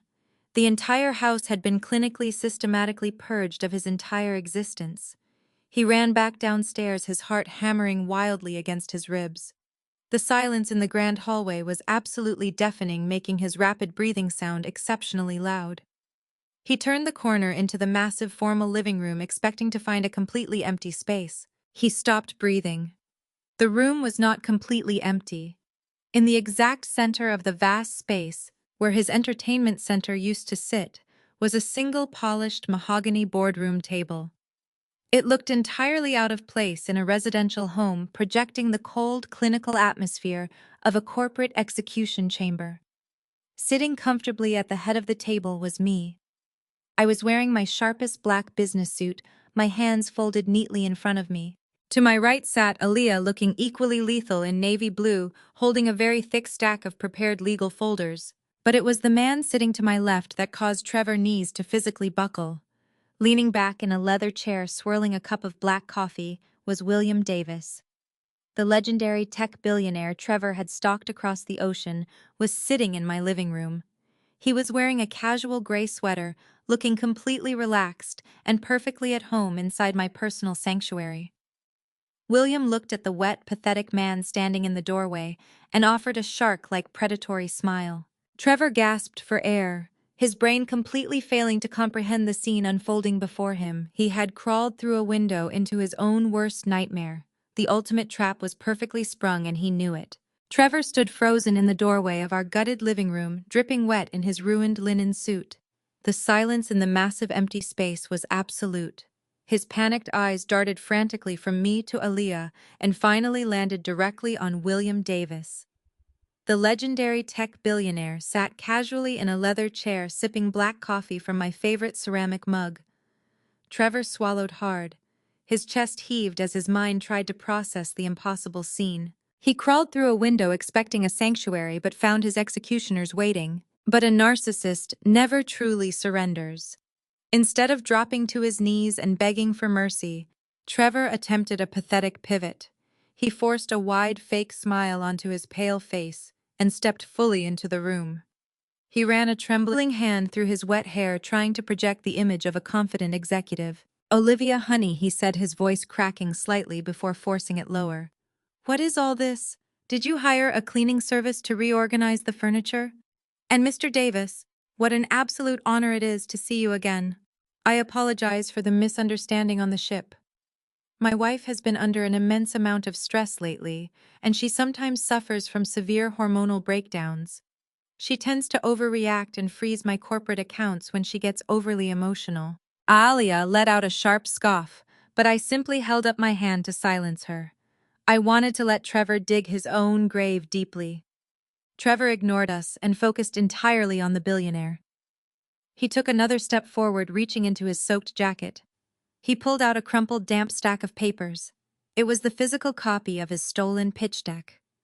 The ink was smeared from the rain, but he held it out like a winning lottery ticket. Since you are already here in my home, Mr. Davis, I would love 5 minutes of your valuable time, Trevor pitched, his voice dripping with desperate salesman energy. I am launching a revolutionary artificial intelligence platform. It is going to completely disrupt the merger and acquisition sector. I have proprietary algorithms guaranteeing a 50% increase in acquisition efficiency. I just need a small seed investment to finalize the prototype. We could partner right now and change the industry. William Davis did not smile. He did not reach for the damp papers. He simply stared at Trevor with pure, unadulterated disgust. He placed his coffee mug on the mahogany table and leaned forward. You are a remarkably stupid man, Trevor Williams said, his deep voice echoing. Do you honestly believe I flew my private jet across the country to sit in an empty house and listen to a pathetic grifter pitch stolen corporate data? Trevor's smile vanished. He lowered the crumpled papers, his hands shaking violently. Sir, I assure you my data is completely original, he stammered. You stole highly classified financial models from your wife's laptop. William continued, his tone. You slapped a fake logo on her proprietary data and attempted to sell it to me while taking a vacation funded by her stolen credit card. You abandoned a 7-year-old child to starve in a freezing house just so you could afford a luxury suite. I despise thieves, but I utterly loathe weak men who abandon children. I am not here to invest in your fake company. I am here to witness your absolute destruction. William reached across the table, snatched the damp pitch deck from Trevor, trembling hand, and dropped it directly into a metal trash can beside his chair. Trevor staggered backward as if physically struck. His breathing became erratic. He looked at me, his eyes pleading for a lifeline that no longer existed. Olivia, please, he begged, dropping the confident facade. Tell him the truth. Tell him this is just a marital dispute. I am your husband. You are a financial parasite, I stated coldly, keeping my posture perfectly straight. And you are no longer my husband. We are going to be tied together for a very long time. I picked up a thick legal folder from the table and slid it smoothly across the polished wood. It stopped exactly at the edge, right in front of Trevor. He looked down at the embossed cover, his hands trembling too violently to pick it up. What is this? He whispered, his voice breaking as he darted his terrified eyes back to me, searching for a way out. That is your new reality, I explained, devoid of any warmth. Over the past 5 years, you launched 4 different startup companies. Every single one of them failed spectacularly. You took out massive high-interest loans from secondary lenders to fund your lifestyle, claiming the businesses were expanding. You defaulted on every single one of those loans. You currently owe over $300,000 to various predatory lenders. Trevor swallowed hard, sweat mixing with the rain on his forehead. I am negotiating those debts, he lied instinctively. I have a repayment plan in motion. You had a repayment plan, I corrected him. But those predatory lenders were growing very impatient. So my firm made them an offer they could not refuse. We purchased the entirety of your massive debt at a steep premium. Trevor stared at me, comprehension slowly replacing the panic in his eyes. The color completely drained from his face, leaving him looking like a corpse. You bought my debt, he choked out, holding his stomach. I bought all of it, I confirmed, leaning forward slightly. My firm is now your sole and primary creditor. I legally own every single financial mistake you have ever made. Because I hold the absolute majority of your defaulted loans, I have already filed the necessary paperwork to execute a continuous legal judgment against you. What does that mean? Trevor panicked, looking at Alia. Alia smiled, a sharp predatory grin smoothing the lapel of her tailored navy suit. She leaned forward, making sure he heard every single devastating syllable. It means Olivia is legally entitled to garnish 80% of every single paycheck you ever earn for the rest of your natural life, Aaliyah explained happily. You will never own a luxury car. You will never own a house. You will never have a retirement savings account. Every single dollar you make above the federal poverty line belongs entirely to my brilliant sister-in-law until your massive debt and compounding interest is fully paid off. You are officially her absolute financial slave. The words hung in the empty room, echoing off the bare walls. Trevor stared at Aaliyah, his jaw slack, his eyes wide with a terror that finally matched the severity of his actions. He looked down at the legal folder sitting on the mahogany table, unable to bring himself to touch it. He knew Aaliyah was not bluffing. As a top-tier corporate litigator, she did not make empty threats. She executed legally binding destruction. Trevor opened his mouth to speak, but his voice completely failed him. How was a man who had built his entire identity on the illusion of wealth and control, and now he possessed neither? He was entirely at my mercy. Before Trevor could formulate a pathetic response, a loud crash echoed from the front hallway. The heavy oak front door banged violently against the wall. Heavy, hurried footsteps stomped across the hardwood floor. Brenda burst into the living room panting heavily, her face flushed red with exertion and misplaced righteous indignation. She was wearing a cheap trench coat over her clothes, clutching her purse like a weapon. Trevor had obviously texted her in a panic when he arrived at the house and found the keypad locked and the premises emptied. She had rushed over entirely prepared to defend her precious son and bully me into submission, just as she had always done. Brenda stopped in her tracks when she saw the empty room. She stared at the single boardroom table, at me, at Aaliyah, and at William Davis, who was quietly observing the spectacle with dark amusement. Brenda ignored the billionaire, entirely failing to recognize him. Instead, she locked her furious gaze directly on me. "What is the meaning of this?" Brenda screamed, pointing a shaking finger at my face. "Where is my son furniture? What have you done to this house? You are completely out of your mind." I sat perfectly still, my hands folded, resting on the polished wood. "I am simply cleaning house," I replied, my voice completely flat. "I am removing the trash." Brenda let out a loud, dramatic gasp, pressing a hand to her chest. She marched toward the table, her heels clicking loudly. "You are a heartless, vicious woman," she yelled, her voice echoing in the empty space.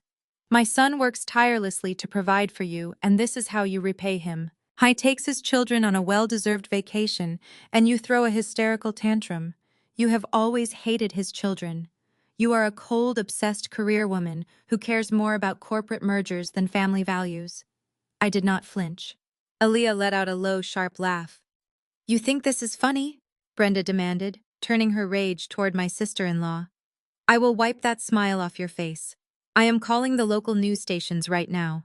I am going to expose you, Olivia. I am going to tell every reporter in Seattle how you abandoned your stepchildren, how you locked your husband out of his own house, and how mentally unstable you are. I will ruin your precious corporate career. Your firm will fire you the second they hear how you treat your family." William Davis leaned back in his leather chair, crossing his arms. "I highly doubt her firm will care, madam," he stated, his gravelly voice cutting through her hysterical screaming. "Especially since your son is the one who abandoned a 7-year-old child to starve in a freezing house." Brenda glared at him. "Who are you?" she snapped. "Another one of her overpaid lawyers." "I am the man your son tried to scam on a cruise ship," William replied smoothly. "I am also a major shareholder in Olivia firm. And I can assure you, she is getting a massive promotion for how efficiently she handles corporate espionage and fraud." Brenda's face faltered, her eyes darting to Trevor. Trevor was staring at the floor, looking physically sick.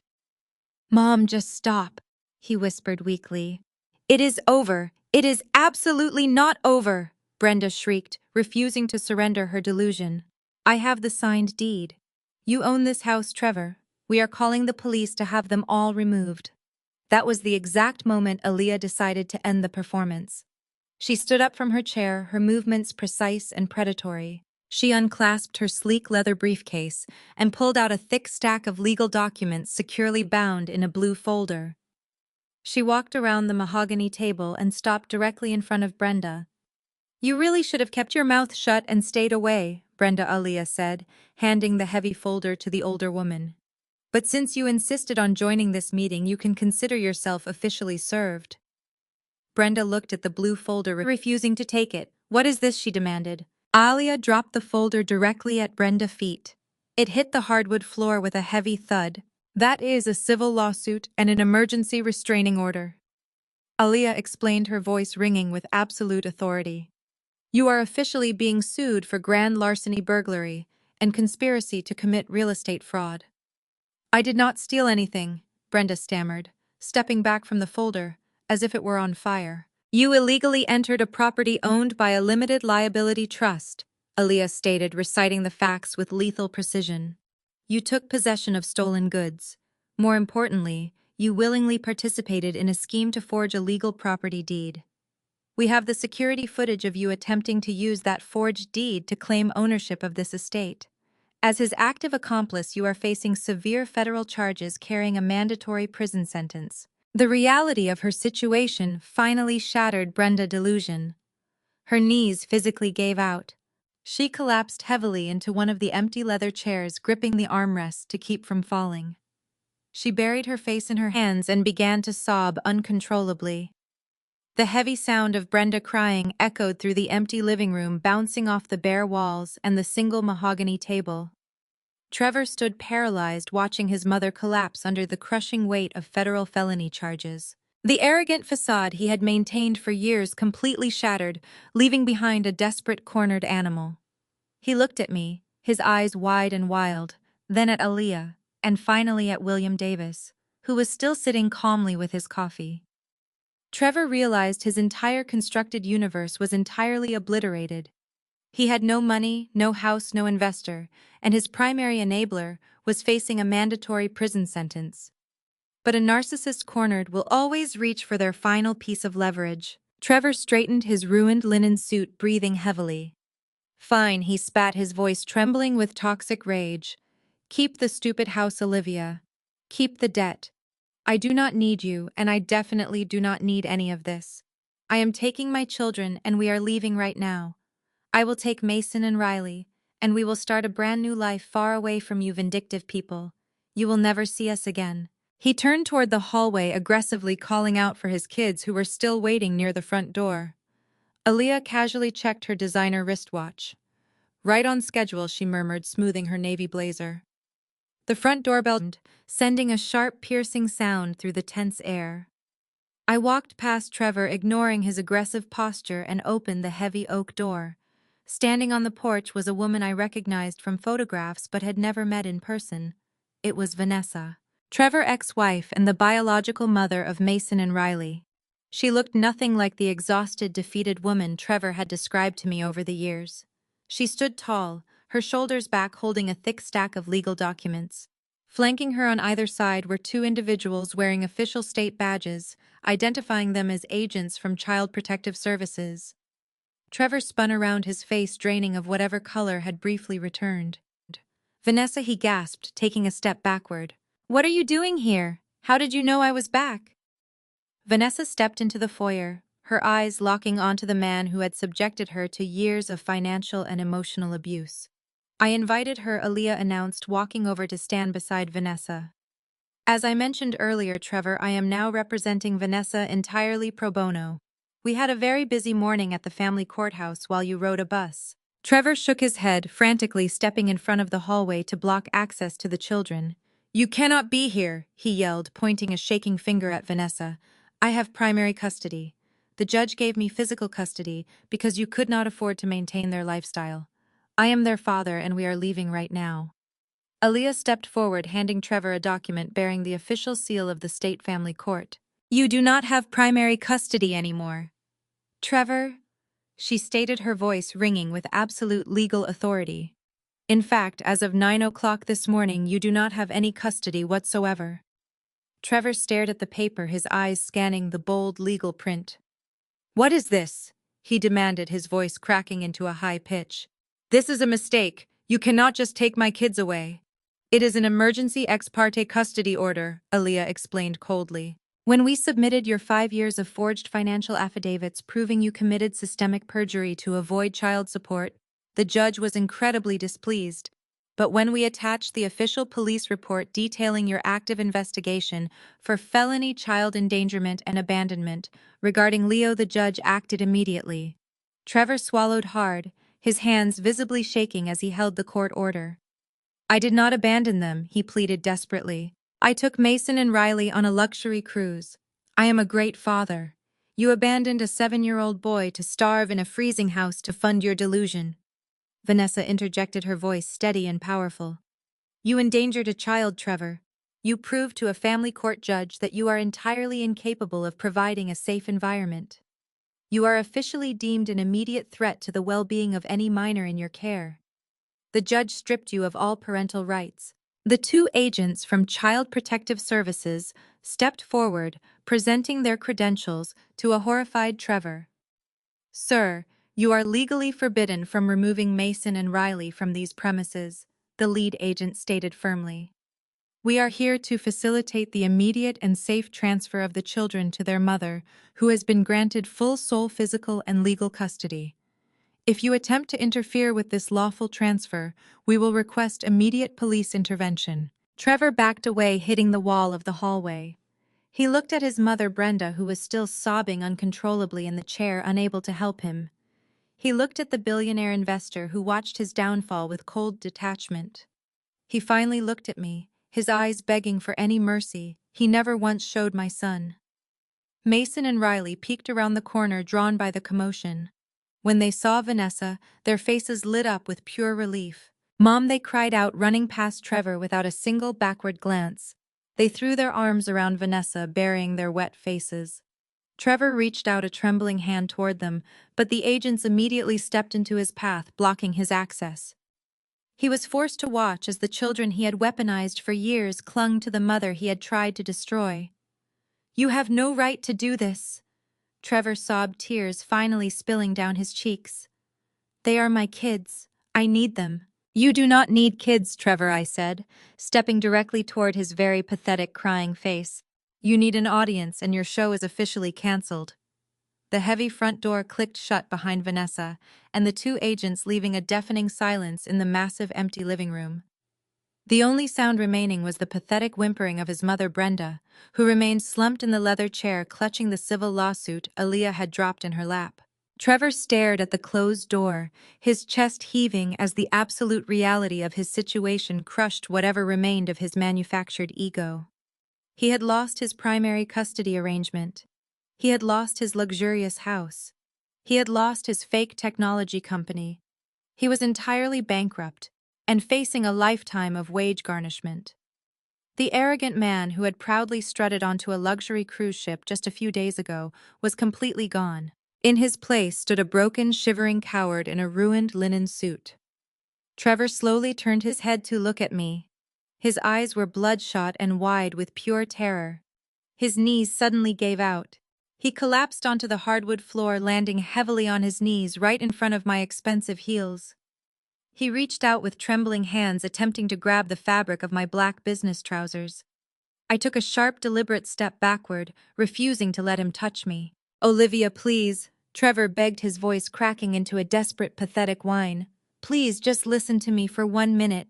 I know I messed up. I know I made a terrible, unforgivable mistake. But you have to understand why I did it. I was drowning under the pressure of trying to be a good provider for our family. I just wanted to give Mason and Riley a magical Disney experience. They have been asking to go on a cruise for years, and I felt like a complete failure because my businesses were not taking off.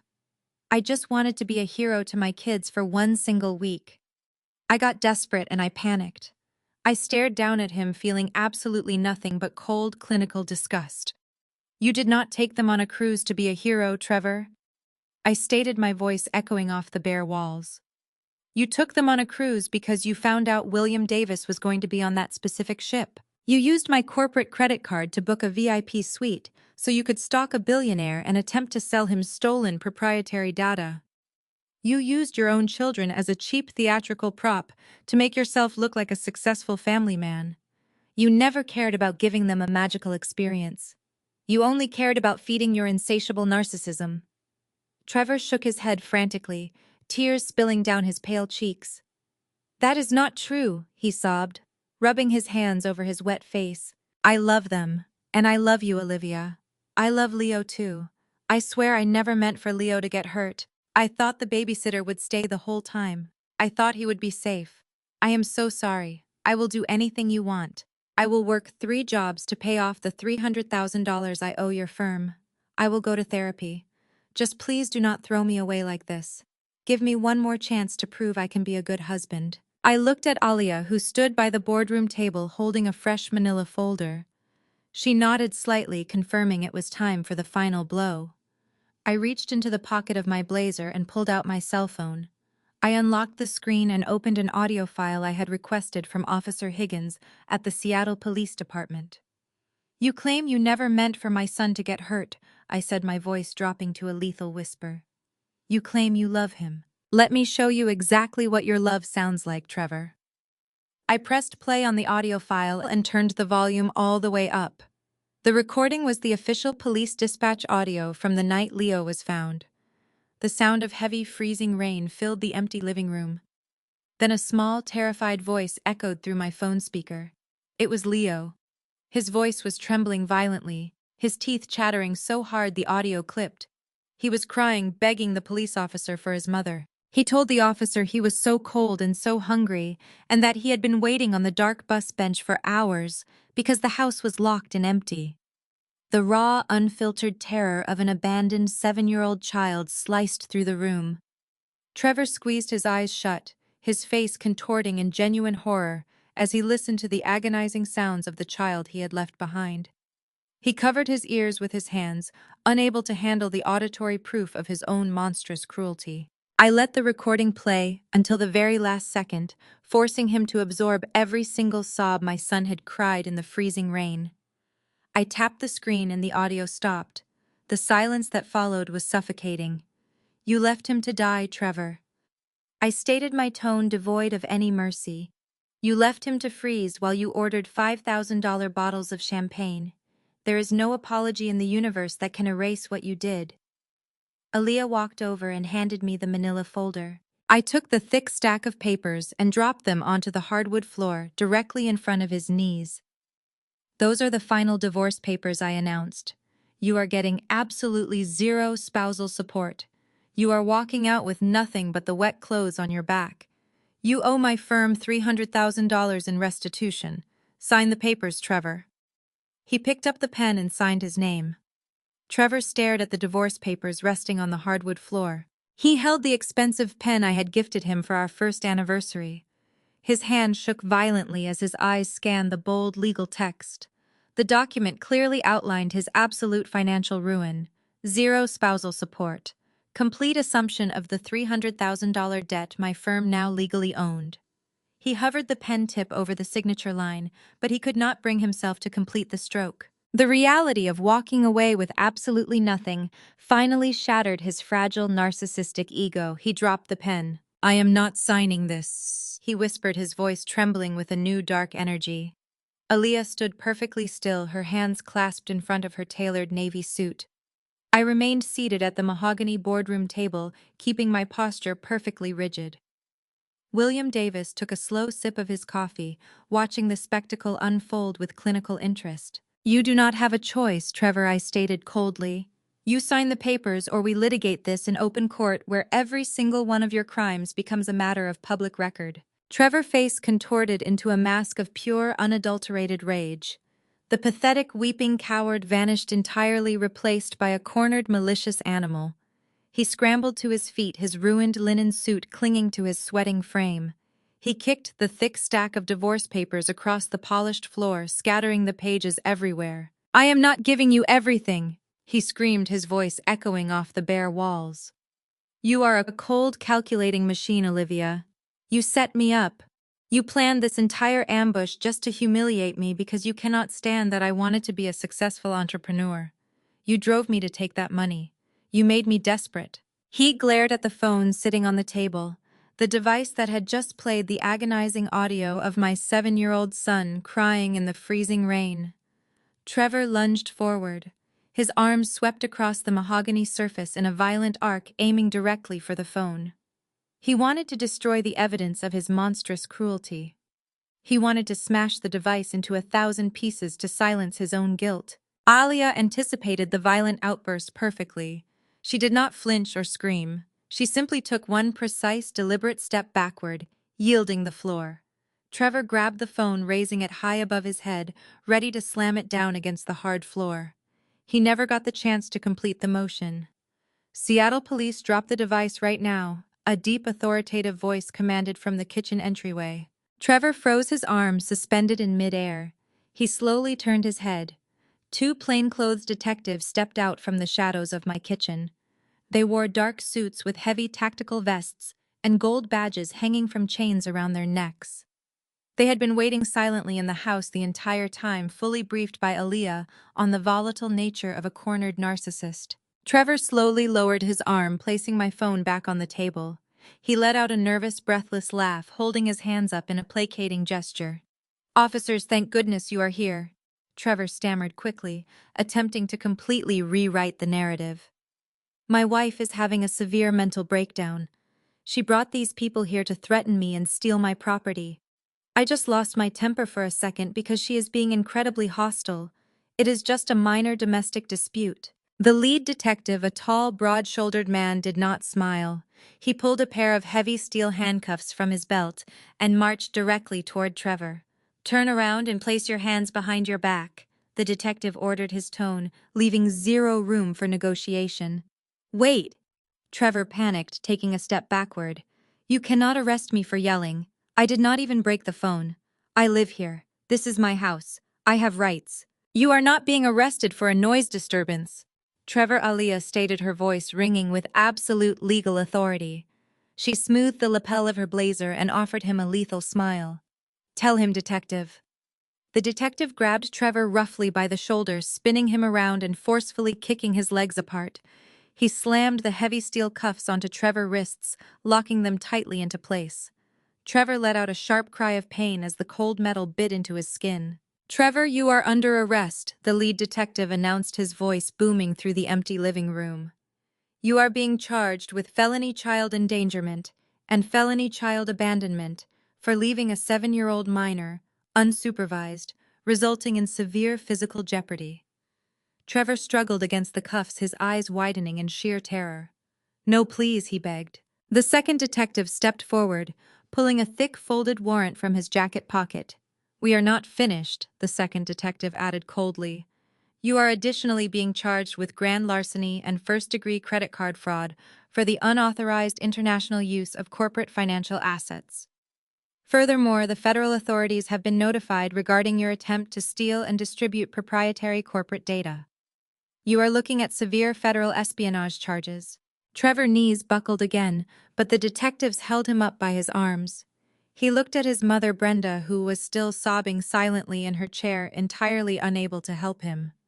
He looked at William Davis, who offered a mocking salute with his coffee mug. Finally, Trevor looked at me. I stared back at him with absolutely zero mercy. "You destroyed my life." Trevor sobbed, tears streaming down his face as the detectives dragged him toward the front door. "You destroyed your own life," I replied, my voice completely flat and devoid of emotion. "I just provided the audience." The detectives hauled Trevor out of the front door, dragging him roughly across the porch. The cold reality of his permanent destruction had finally fully set in, but the legal meat grinder I had prepared for him was only just beginning to turn. I did not just want him arrested. I wanted him to experience the agonizing slow-motion collapse of every single lie he had ever told. The detectives transported Trevor to the downtown precinct, the exact same building where my traumatized son had sat shivering, wrapped in a gray blanket just days prior. Now it was Trevor's turn to sit in a cold, sterile room. Alia and I followed the police cruisers downtown. Thanks to her elite status, with the district attorney observation room watching Trevor pace the small interrogation cell. His ruined linen suit was now stained with sweat and dirt. The heavy steel door opened and Detective Higgins walked in, dropping a massive stack of manila folders onto the metal table. "Sit down, Trevor," Detective Higgins ordered, his voice echoing through the intercom. Trevor collapsed into the hard plastic chair. He immediately launched into a frantic, rehearsed monologue. "Listen to me," Detective Trevor pleaded, leaning forward. "This is all a massive misunderstanding fueled by a bitter divorce. My wife is a ruthless corporate shark. She fabricated this entire narrative to steal my children and ruin my startup company. The cruise was pre-planned. I left Leo with a highly recommended caregiver. I had absolutely no idea she would leave." Detective Higgins did not even blink. He opened the first folder and slid a printed document across the metal table. "This is the cashed check you gave the 16-year-old babysitter," Higgins stated coldly. It bounced. "We interviewed her 2 hours ago. She provided text messages proving you knew the account was empty when you wrote it. You intentionally paid her with fraudulent funds." Trevor swallowed hard, his eyes darting frantically around the room. He realized the negligent father defense was crumbling. So he instantly pivoted to his second favorite tactic. He decided to throw his own mother completely under the bus. "Okay, I admit the check was a mistake," Trevor stammered. "But the real estate fraud you mentioned earlier, that was entirely my mother doing. Brenda manipulated me. She hates Olivia. She is the one who found the blank deed and forged the signature. I just went along with it because I was intimidated by her. She told me to go on the cruise while she handled the house. If you want the mastermind, you need to arrest Brenda." I stood in the dark observation room and let out a low, cold laugh. Aaliyah shook her head in sheer disgust. "There is truly no loyalty among narcissists," she whispered. "The second the ship sinks, the rats eat each other." Detective Higgins slowly pulled a digital tablet from his folder and tapped the screen.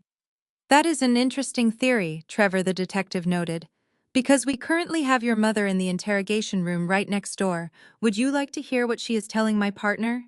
Higgins pressed play on the tablet. Brenda hysterical sobbing filled the room. "It was all Trevor's idea," Brenda's voice cried out through the recording. "He told me he was a genius. He forced me to go to the house and act as the owner. He forged the signature right in front of me on the kitchen counter before he left for the airport. He promised me he would be a millionaire after he pitched his company to the billionaire on the ship. I am just a sick old woman. My son manipulated me." Trevor's face turned a sickening shade of gray. The color completely drained from his lips as he listened to his mother sell him out with the exact same ruthless efficiency he had just attempted to use on her. The walls were rapidly closing in. Higgins leaned over the table, invading Trevor's personal space. "You are both going down for federal forgery," Trevor Higgins growled. "But you are the only one going down for felony child abandonment. You are going to prison for a very long time." Trevor buried his face in his chained hands and began to hyperventilate. He finally understood that he had played a high-stakes game against a woman who owned the casino. Aaliyah and I walked out of the observation room, leaving him to stew in his absolute misery. The next morning was the official arraignment and bail hearing. Trevor was transported to the county courthouse wearing a bright orange jumpsuit. The news of his spectacular arrest had already leaked into the local tech community. Several of the predatory lenders Aaliyah and I had purchased his debts from were sitting in the gallery, eager to watch his downfall. I sat in the front row wearing a tailored charcoal suit, projecting absolute unyielding authority. Trevor had somehow managed to convince a desperate bottom-tier defense attorney to represent him pro bono, promising the man a percentage of his imaginary future tech earnings. The attorney, a sweaty man with a poorly fitted suit, stood up to address the judge. "Your Honor," the defense attorney began, wiping his forehead. "My client is a respected tech entrepreneur in the Seattle community. This entire situation is a highly exaggerated domestic dispute. He is a devoted father and a pillar of the local business sector. We formally request that bail be set at a reasonable amount and that my client be released on his own recognizance so he can continue developing his software company." The judge, a stern man with zero tolerance for nonsense, looked over his spectacles at the defense attorney. "A pillar of the business sector," the judge repeated dryly. "The prosecution has submitted evidence that your client currently owes over $300,000 in defaulted loans and attempted to sell stolen corporate data on a Disney cruise." The prosecutor stepped forward, flanked by Aaliyah, who had been officially sworn in as a special consultant for the state. "Your Honor," The prosecution vehemently objects to any form of bail, the prosecutor announced. The defendant is an extreme flight risk. He was arrested just yesterday returning from an international jurisdiction. He possesses zero financial ties to this community, as his primary creditor is now his estranged wife. Furthermore, he is facing severe federal espionage charges regarding the stolen proprietary data. If released, he will absolutely attempt to flee the country to avoid the mandatory prison sentence attached to the felony child endangerment charges. Trevor gripped the edge of the defendant table, his knuckles turning white. He looked back at me, his eyes silently pleading for me to drop the corporate execution. I simply tilted my head and offered him a freezing, empty stare. The judge slammed his gavel down. Given the severity of the child abandonment charges, the overwhelming evidence of systemic fraud, and the clear indication of flight risk, bail is officially denied. The judge declared, his voice echoing through the packed courtroom. The defendant is remanded to the custody of the county jail pending trial. No, Trevor screamed, lunging forward against his heavy chains. You cannot put me in a cage. I need to make phone calls. I have investors waiting. I am an executive. Two massive bailiffs grabbed Trevor by the arms and dragged him backward toward the holding cells. His desperate screaming echoed down the concrete hallway, fading into a pathetic whimper as the heavy steel doors slammed shut behind him. His fake tech empire had officially ended in a sterile county courtroom. For the next 3 months, while we awaited the final sentencing, Trevor was forced to experience a reality completely devoid of luxury. He was housed in the maximum security wing of the county jail. Through Aaliyah's extensive legal network, we received regular updates on his spectacular failure to adapt to his new environment. Trevor tried to run his usual narcissistic hustles on the other inmates. He attempted to convince them he was a brilliant billionaire who was wrongfully imprisoned due to a massive corporate conspiracy. He promised other inmates high-paying jobs at his tech firm when he got out, if they would just share their commissary snacks with him. His delusions did not last long in the brutal hierarchy of the county jail. Within his first week, he tried to con a hardened cellmate out of a bottom bunk by claiming he had a severe medical condition that required premium sleeping arrangements. The cellmate simply laughed and forced Trevor to sleep on the concrete floor for a week. The man who once demanded $5,000 bottles of champagne from terrified sommeliers was now trading his meager portions of powdered eggs just to avoid being targeted by the general population. Every single comfort he had ever known was systematically stripped away. His expensive skincare routines were replaced by harsh industrial soap that dried out his skin. His custom-tailored Italian suits were replaced by scratchy, ill-fitting orange cotton that marked him as property of the state. He lost weight, his face growing gaunt and hollow. The charming facade he used to manipulate women and investors completely evaporated, leaving behind a hollow, paranoid shell of a man. Meanwhile, my life accelerated into a completely new stratosphere of success. While Trevor scrubbed metal toilets in the county lockup, I was officially promoted to Senior Vice President of Mergers and Acquisitions. My firm moved me into a massive corner office overlooking the Seattle skyline. I poured my entirely undivided energy into my son Leo, ensuring he received the absolute best trauma therapy available. We spent our weekends hiking in the actual mountains, roasting real marshmallows and building a bond that no toxic stepfather could ever break. I was thriving. Trevor was decaying. During this 3-month waiting period, Brenda also faced her own catastrophic reckoning. With Trevor locked away, she had absolutely no one to shield her from the consequences of the forged real estate deed. The civil lawsuit Aaliyah had dropped in her lap completely bankrupted her. We seized her modest retirement accounts to cover the legal fees associated with reversing the fraudulent deed transfer. She was forced to vacate her comfortable apartment and move into a cramped, subsidized housing complex on the outskirts of the city. She tried calling my office multiple times, leaving frantic, weeping voicemails begging for a truce. I never returned a single call. I simply forwarded the voicemails to Aaliyah, who used them as further evidence of Brenda's ongoing harassment. The ultimate irony was that Brenda had spent years claiming I was a terrible wife who did not deserve her brilliant son. Now she was utterly penniless, living in a tiny box completely ruined by the exact same son she had raised to be a monster. In addition to his physical isolation, we executed the final financial kill shot on his fake tech empire. Because my firm was now the sole primary creditor holding his $300,000 debt, we had the legal right to liquidate his existing corporate assets. Aaliyah filed a motion for hostile repossession. We legally seized the intellectual property rights to his so-called artificial intelligence platform. We discovered that his revolutionary algorithm was actually just a heavily pirated version of an open-source coding template he had downloaded off the internet. The entire company was a complete sham built on stolen code and empty promises. I took immense pleasure in personally signing the liquidation documents. We sold off his office equipment, his leased servers, and his ergonomic desk chairs at a public auction for pennies on the dollar. We officially dissolved his LLC, stripping his name from the state business registry. When his desperate public defender visited him in jail to inform him that his life work had been sold at a bankruptcy auction for less than the cost of a used car, Trevor reportedly suffered a massive panic attack in the visitation room. He finally realized that he was not an elite businessman.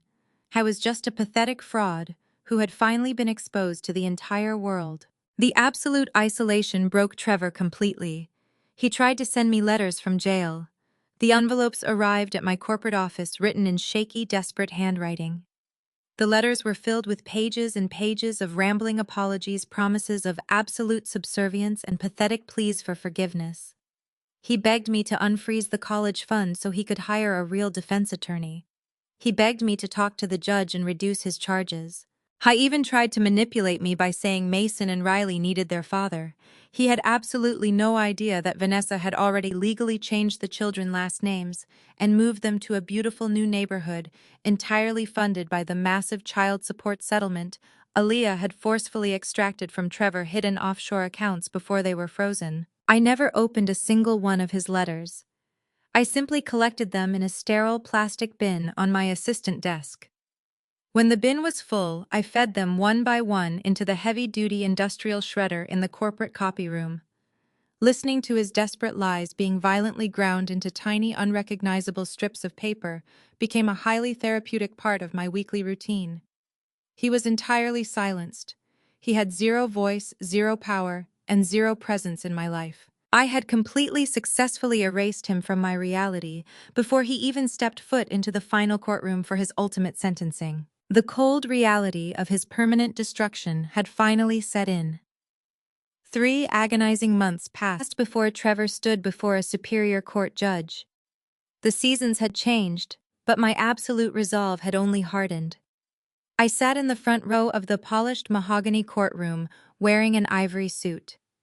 Aaliyah sat at the prosecution table, having been appointed as a special consultant to the district attorney due to her extensive knowledge of the fraud. Trevor was escorted into the room by 2 armed bailiffs. He wore a bright orange county jail jumpsuit. His wrists and ankles were secured with heavy metal chains that clanked loudly against the floor. His designer haircut had grown out into a messy, greasy tangle. The arrogant tech entrepreneur was completely gone. He looked small, weak, and pathetic. He sat next to an exhausted public defender who had clearly given up on trying to control his highly narcissistic client. Brenda sat 2 rows behind him. She was no longer wearing my expensive silk robes. She wore a faded gray sweater and stared at the floor, her hands trembling violently. The reality of court had thoroughly crushed her aggressive spirit. She was facing her own severe legal consequences for aiding in the real estate forgery, and she knew it. The judge presiding over the case was a stern older woman with zero tolerance for manipulation. She peered over her glasses as Trevor requested permission to address the court before sentencing. Against the frantic whispering of his public defender, Trevor stood up and approached the podium. He dragged his chains behind him. He looked up at the judge and began to squeeze out manufactured tears. He attempted to deploy the exact same manipulative tactics he used on me for years. "Your Honor," Trevor cried, his voice echoing in the room, "I am just a man who made a terrible mistake under pressure. Being a stepfather to a troubled young boy was incredibly difficult. My wife was constantly working overseas, leaving me to manage the household and all 3 children entirely alone. I suffered a severe mental health breakdown. I just needed a few days of peace to recharge, so I could be a better father. I never intended to hurt anyone. I am begging you for mercy so I can rebuild my life and support my biological children. I did not react. I knew exactly what was coming next. Aaliyah stood up from the prosecution table, adjusting her tailored navy blazer. She approached the center of the courtroom carrying a thick stack of glossy photographs and heavily highlighted banking documents. She looked at Trevor with an expression of pure, unadulterated contempt. "Your Honor," Aaliyah stated, her voice ringing with lethal authority, "the defendant claims he suffered a mental health breakdown due to the overwhelming burdens of childcare. He claims he just needed a few days of peace.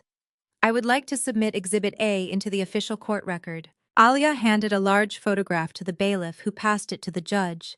It was a high-resolution security image from the cruise ship dining room.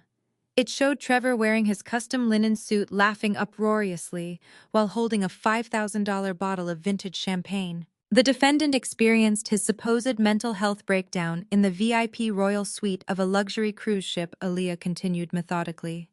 He purchased that $5,000 bottle of champagne using a stolen corporate credit card belonging to my sister-in-law. He did this while his 7-year-old stepson, whom he intentionally abandoned in a locked house without heat or running water, was surviving by eating dry cereal out of a cardboard box. Trevor swallowed hard, gripping the edges of the wooden podium. His manufactured tears immediately stopped. The judge stared at the photograph, her face tightening with absolute disgust. Alia was far from finished. She pulled a second document from her file. "Furthermore, Your Honor, the defendant claims he wants to rebuild his life to support his biological children. I present Exhibit B. This is the forged withdrawal slip the defendant used to drain $75,000 from the college fund of the child he abandoned. He stole a child future to finance his fraudulent vacation. And regarding his biological children, a family court judge has already permanently stripped the defendant of all parental rights due to extreme endangerment and systemic financial perjury. He has no children to support. He is simply a thief and a child abuser, attempting to manipulate this court to avoid facing the consequences of his malicious actions." Alia turned and walked back to her table, sitting down with perfect posture. She had completely decimated his defense in under 3 minutes. The judge set the documents down and leaned forward. She looked directly at Trevor, who was now visibly shaking. "In all my years on the bench, I have rarely encountered a defendant with such a profound lack of basic human decency," the judge declared, her voice echoing through the silent room. "You endangered a highly vulnerable child to fund a fraudulent luxury vacation. You stole from that child. You lied to this court. You display zero genuine remorse." Trevor opened his mouth to speak, but the judge slammed her gavel down, instantly silencing him. "Trevor, you are hereby sentenced to 4 years in the state penitentiary," the judge announced firmly. "Upon your release, you are ordered to pay full financial restitution of $75,000 directly back into Leo College Fund. Every legitimate paycheck you ever earn will be heavily garnished until that debt is fully satisfied." Trevor collapsed back into his wooden chair, burying his face in his chained hands. The bailiff stepped forward to haul him away. The judge turned her attention to the gallery, where Brenda sat weeping. "Regarding accessory charges for real estate forgery. Brenda, you are sentenced to 500 hours of community service and a suspended prison sentence. Violate probation, and you join him behind bars." 6 months passed since the heavy wooden doors of the courtroom swung shut, sealing Trevor inside a state penitentiary. I sat in a plush white lounge chair on a pristine stretch of private beach in Maui, letting the brilliant tropical sun warm my skin. I took a slow sip of my iced coconut water and lowered my sunglasses, watching the scene unfolding. My 7-year-old son Leo threw his head back and laughed loudly, his joyous voice carrying across the warm coastal breeze. Seeing him smile so freely felt like the ultimate victory. Aaliyah walked up the beach carrying 2 fresh drinks and dropped gracefully onto the lounge chair right beside me. She wore a bright yellow sundress. "We did it, Olivia," she said, clinking her glass against mine. "We actually survived the chaos and made it to paradise." I smiled. "We did not just survive, Aaliyah," I replied smoothly. "We conquered. This entire luxury Hawaiian vacation for our family was not just a random getaway. It was fully funded by my massive professional success. Following the spectacular implosion of Trevor and his fraudulent business schemes, I had successfully closed the multi-million-dollar London merger that he had desperately tried to sabotage. The corporate executives at my firm were incredibly impressed by my unwavering focus and tactical precision during a major personal crisis. They rewarded my dedication with a massive performance bonus and a highly lucrative promotion to senior vice president. The money Trevor had attempted to steal from Leo was fully restored and legally fortified beyond any possible breach. I had secured my family, my assets, and my career with unapologetic force. I watched Connor playfully toss Leo into the shallow waves, listening to my son shriek with pure happiness. Alia rested her head against the back of her lounge chair, closing her eyes against the bright sun. She had easily won the custody case for Trevor's ex-wife, permanently securing Mason and Riley in a safe, loving home, far away from their father, toxic, narcissistic influence. Brenda was currently spending her weekends picking up highway trash in a bright orange vest, fulfilling her mandated 500 hours of community service. The entire network of enablers and abusers had been methodically dismantled. We sat in comfortable silence for a long while. The frantic high-stakes warfare of the past 6 months felt like an entirely different lifetime lived by an entirely different woman. I took a deep breath of the salty ocean air, reflecting on the entire agonizing ordeal. When Trevor abandoned my vulnerable child in the freezing rain to chase a delusional payout, he assumed my maternal panic would make me weak. He assumed I would be too emotional, too frantic, and too broken to fight back effectively. He severely underestimated the absolute ferocious power of a mother protecting her child. For years, I had allowed his subtle manipulations and financial parasitism to exist in my home, trying to maintain the polished illusion of a perfectly happy marriage. I thought keeping the peace was the best way to protect my son from a broken home. I was incredibly wrong. Peace built on a foundation of lies and exploitation is nothing but a ticking time bomb waiting to detonate. The moment I received that terrifying midnight phone call in London, the illusion completely shattered. I realized that my ultimate weapon in this war was never my corporate credit card, my high-level executive connections, or my substantial wealth. My true weapon was my unyielding boundary as a mother and my absolute refusal to ever be a victim. I chose to step out of the shadows of compliance and wield my power without a single ounce of apology. I had reclaimed my life, my home, and my child future by simply refusing to negotiate with a monster. As I watched the gentle waves roll onto the shoreline, my personal cell phone vibrated inside my woven beach bag. I reached inside and pulled the device out, shielding the bright screen from the heavy tropical glare. The caller identification displayed an unknown number, but the automated text transcription below it told me everything I needed to know. The message read that I had an incoming collect call originating from the Washington State Penitentiary. It was Trevor.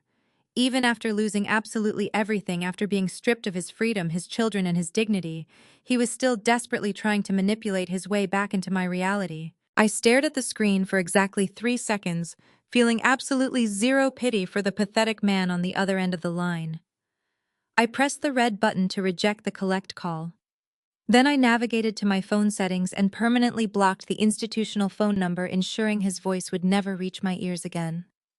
I tossed the silenced phone deep into my woven beach bag, burying it beneath my sunscreen and a folded towel. I stood up from the comfortable lounge chair, feeling incredibly light and entirely free.